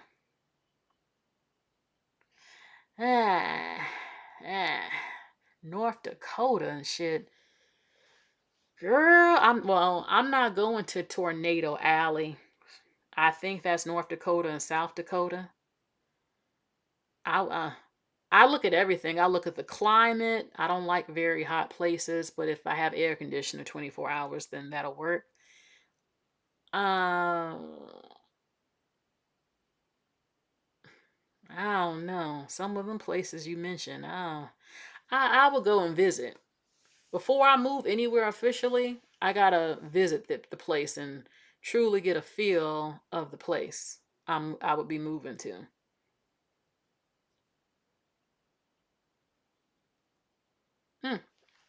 Okay, so let's go to the last topic. I know y'all heard about this. Betty Broderick passed away today in prison at the age of 78. In honor of Betty's case, and as the most notorious case of a woman scorned, we're going to be doing a dive into the Betty Broderick case. Betty Broderick was born as Elizabeth Ann Bishelia on November 7, 1947. And as a 17-year-old first-year student at St. Vincent College, she traveled to go see a football game at Notre Dame University. And at this football game is where she meets her future husband, Dan Broderick. Dan was 21 and a senior at Notre Dame University. Now, after Betty and Dan have been dating for a short while, Dan very early on in the relationship, expresses his deep desire and want to marry Betty. And Betty said many times he never wavered on wanting to marry her. Eventually, Betty and Dan marry, and in April of 1969, Betty returns from their honeymoon pregnant with their first child, her daughter Kim. Shortly after Kim's birth, Dan finally graduates with his medical degree, and then suddenly he springs this idea on Betty. He has this deep desire to continue his education, and he wants to combine his medical degree with a law degree. That's a lot of freaking school. Dan then very soon enrolls at Harvard Law. But unfortunately for Betty, she would have to continue being the main provider for the family while Dan is in school. Betty at one point was even working up to 3 jobs to try and keep the family afloat while Dan is pursuing this law degree. Now, during this time frame, Betty gives birth to 4 more children. Her daughter Lee in 1971, her son Daniel in 1976, her son Rhett in 1979, and an unnamed boy who passed away 4 days after he was born. But things finally start looking up for Betty in 1973 when Dan finally graduates law school. Right after graduating, Dan is hired by a very large law firm. It is in fact the largest law firm in San Diego, California. Betty packs up the family and they move out to San Diego, specifically the La Jolla area of San Diego. Now, through all this, Betty continues to work part-time, selling Avon and Tupperware, while still raising her children. Life is looking up, and Betty and Dan are living their best life and raising their family. Betty's years of hard work are finally starting to pay off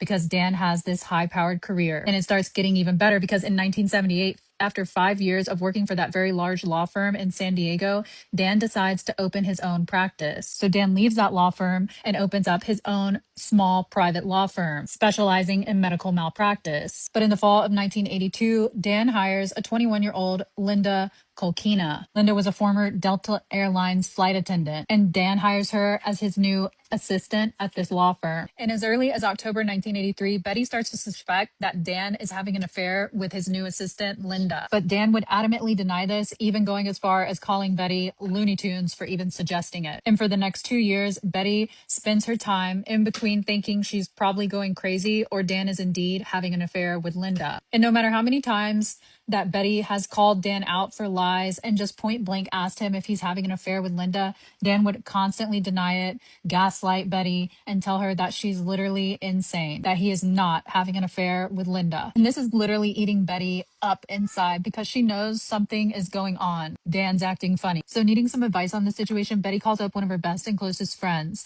and she tells her friend, I think Dan is having an affair with Linda. And the friend's advice to Betty was, hey, Dan's birthday is coming up. What you should do is get him a nice gift or whatever and go to that office and make yourself a presence at that office. So Betty does just that. She gets a nice bottle of champagne. She makes herself look really nice. She dresses all up and she heads down to Dan's office. But when she gets there, nobody's in the office except for the receptionist. And the office is trashed. There's birthday wrapping everywhere, confetti, streamers, multiple empty bottles of champagne all across his office. We asked the receptionist, like, where's Dan? You know, what did he have a party? Like, what happened here? And the receptionist just point blank tells Betty, no, it was just Dan and Linda, and they went out to lunch. So Betty waits around in the office for hours waiting for Dan and Linda to finish up this lunch. And finally, Betty just moseys on home, where Dan eventually shows up hours later, very obviously drunk. But Dan still adamantly denies, even after this, that him and Linda are not having an affair. And in February of 1985, Dan invites Betty out to dinner, where Dan then sits Betty down in this very public restaurant and tells her he's moving out of the house. He says all of Betty's allegations have really made their marriage go downhill, and he needs time apart. Shortly after Dan moves out,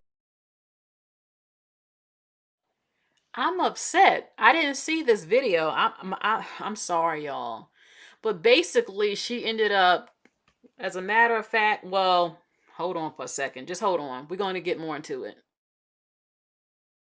So Betty Broderick dies on May 8th, 2026 at the age of 78 while serving a 32-year to life sentence at the California Institution for Women in Chino, California. Betty and Dan Broderick's 16-year marriage will go down as one of the most infamous divorce murder cases in California.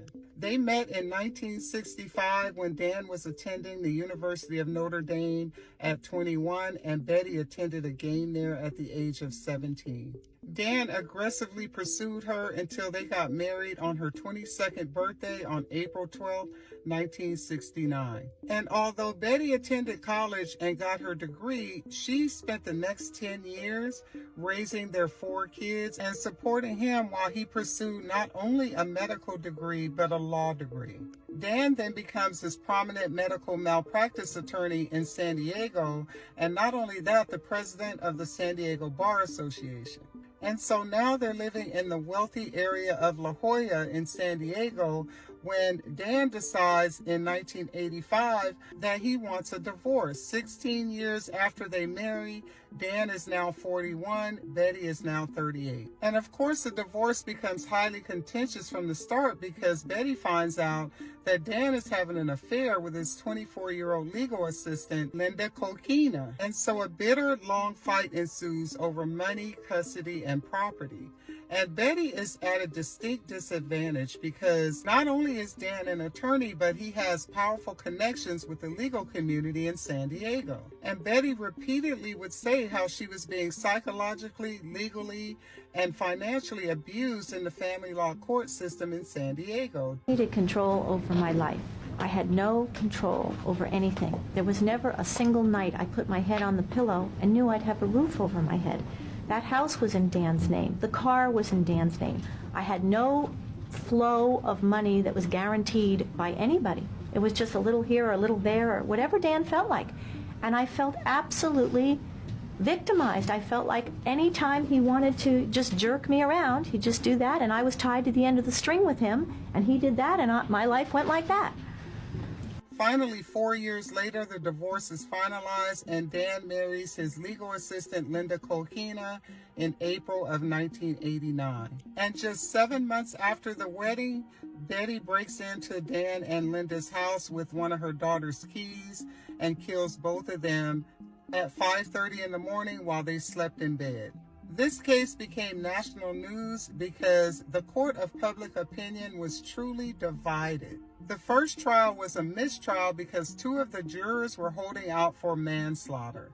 The second trial, she was finally convicted of 2 counts of second-degree murder. Betty technically remained incarcerated from the date of the murder all the way until a few days before her death last week, and at no point in time did she ever show any ounce of remorse. During both of her parole hearings in 2010 and in 2017, she was just as mad as the day that she killed both Linda and Dan. Betty will forever go down as the most scorned woman in the state of California.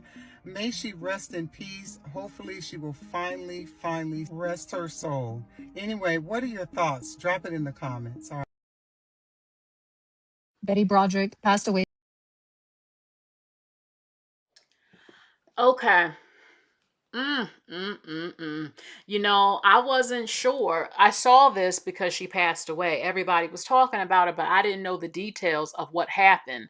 I saw so many women praising her, and all I had heard was that she murdered her husband. And I said, well, what's going on that women are supporting her?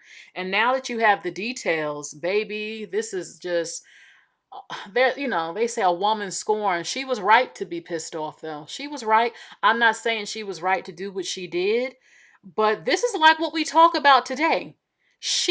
Look, I wrote down some notes.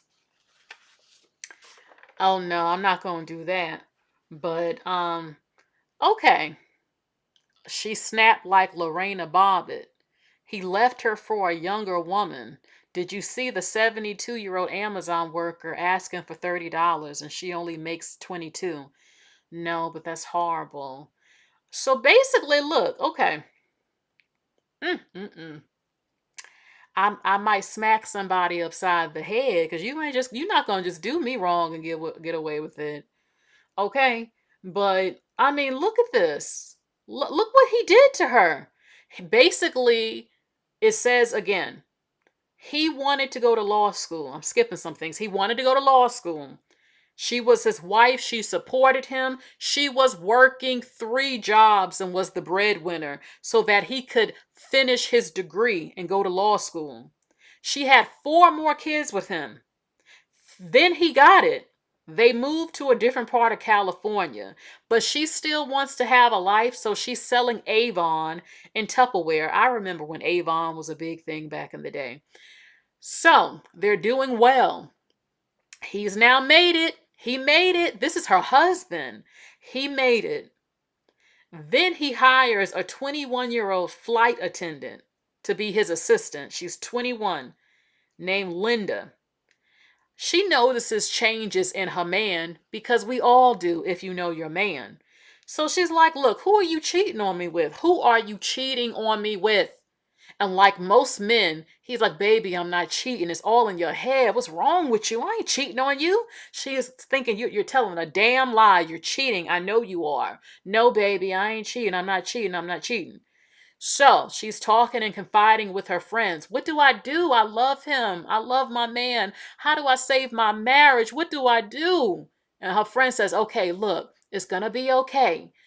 You know, some men get upset if you fall off in the looks department and stuff. She's like, look, okay, just fix yourself up. Look good, baby. Like, he was pursuing her. He pursued her. He was after her. So, all right, she's like, okay, I'm going to get it together.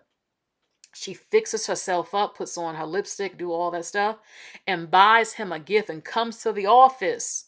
The office already has gift and presents and all types of stuff on the floor and champagne bottles. So she says, where is my man?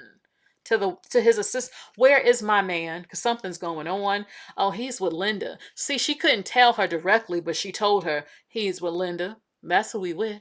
That's who he's with.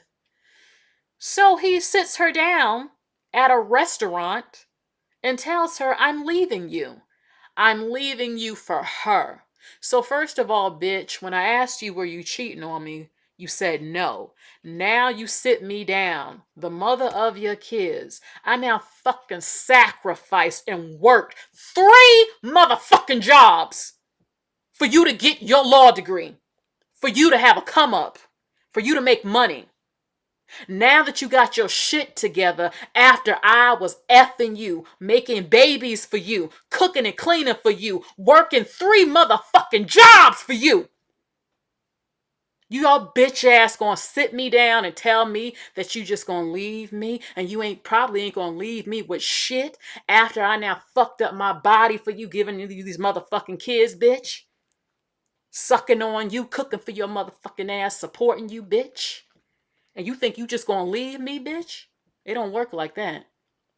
Don't get me wrong, I'm not gonna beg you to love me. But that's how it went down. And that's what she was feeling.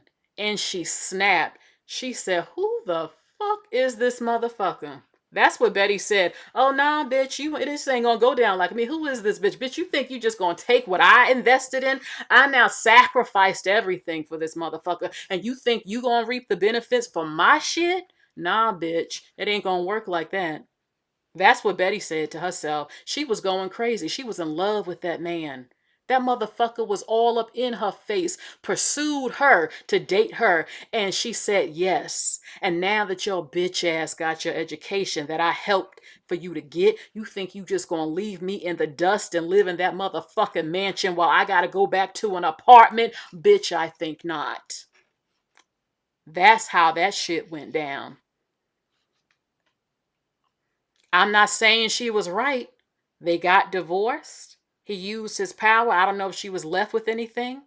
She couldn't believe it. She couldn't believe. You mean to tell me that I fucking worked 3 jobs to help put your ass through school, had 4 of your kids, and bitch, you leaving me for a 24-year-old after all I did? And you might not be leaving me shit? Oh, nah, motherfucker. It ain't working like that. And that's what they trying to do today. I see all these dudes right now talking about how to do flex on the system so that she don't end up with nothing. Yeah, make her cook and clean and suck it and give these babies. And then if you cheat and she divorced you, don't leave that bitch with shit. Yeah, bitch, go on and try it. Go on and try it. I might not Betty Broderick your ass, but it's going to be War of the Roses in this motherfucker. Because you ain't going to get away with just doing me wrong, baby. I'll scream outside the house for everybody to hear this, what you doing to me. I'm gonna knock on that damn door. I'm gonna slap your ass upside the face. I'm gonna throw your favorite alcohol beverage on the floor. And I'm going to fight. Well, I ain't going to say no more. I'm going to just be quiet. But it's going to be on. And I'm going to tell you, you ain't doing this to me. You ain't doing this to me, bitch. And where's that bitch at, too? Because she can get it, too. Come on, bitch. I don't give a damn. Call the cops, motherfucker. Y'all ain't going to get away with this shit towards me. Shit. You will know my rage. You're going to feel my wrath. Because I'm known as a peaceful person. But don't fucking cross me. And I'm going to have receipts on that ass when that divorce come up. Come on with it. So, Betty passed away in prison. Damn. She had to spend the rest of her life locked up. She bust down, went in that damn house, and took her ex-husband and that woman out. Because he married the woman. He married her. He married her. The other woman. 20-something years old. He did that to her. And she was, look, I'm not saying Betty was right. I don't know if they wanted to say she suffered from temporary insanity. But in some cases, once they find out you have the weapon and you planned it, they're like, oh, we can't really give you temporary insanity because you planned on this. But that doesn't mean she wasn't still out of her mind and unstable. You know? So she was full of sadness, hurt, and rage and vengeance for being thrown away like she wasn't shit. And that's the story of a lot of women today. I have seen it, of stay-at-home wives. And I wanted to be a stay-at-home wife, but now I don't know about it because I have seen a number of them on TikTok saying they got married in their 20s. They were cooking and cleaning, taking care of the home. They didn't know what was going on with finances. They had to depend on their husband for permission for everything. And then when he didn't want her, they expected them to just go back to the streets, just go on out, figure it out. Meanwhile, you've done nothing but work around the house and keep maintaining the house and cooking and cleaning and sexually pleasing him. All of that, and they want to leave you with nothing. And some of them had to start all over again, living in small apartments, had kids, and they gave their life to these men. And then they just threw them away like trash. That's why a lot of women say you need to keep some type of job. And some women even are starting to make their husbands pay them a salary. And it's not because they're being petty. It's because if something happens, it's proof of work or they did something. If they get divorced, no, I did work. I did things. Okay? So, and other women say this is why you have to have a job, because if your man switches up on you, he can just throw your ass out to the streets and you'll be destitute and don't know what the hell to do.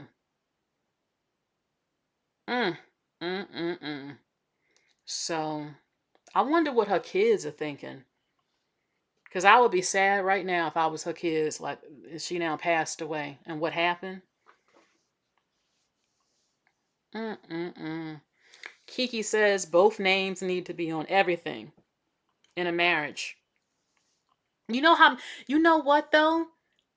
So many people are afraid to talk about finances who are boyfriend and girlfriend or married.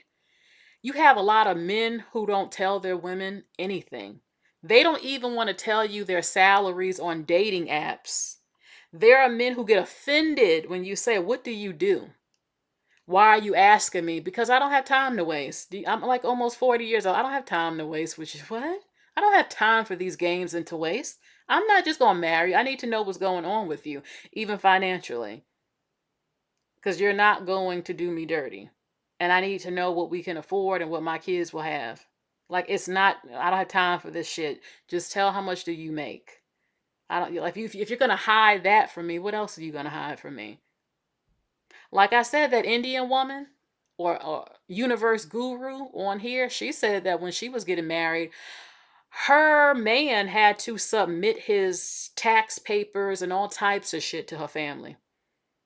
And she said, that's normal for us in our culture. He had to present the documents so we know you're not an effing liar and that you can afford to marry me and I can have kids with you. You do that as a black woman, black men don't even want to tell you on average their salary. She's a gold digger. Don't ever call me that. You don't even make over 100,000 a year. Please get out my face. She's a gold digger. She wanted to go to a nice restaurant. Oh, she's after everything. She wanted to go to a nice restaurant. She's a gold digger. Oh, she wanted me to pay a cell phone bill. Oh my God.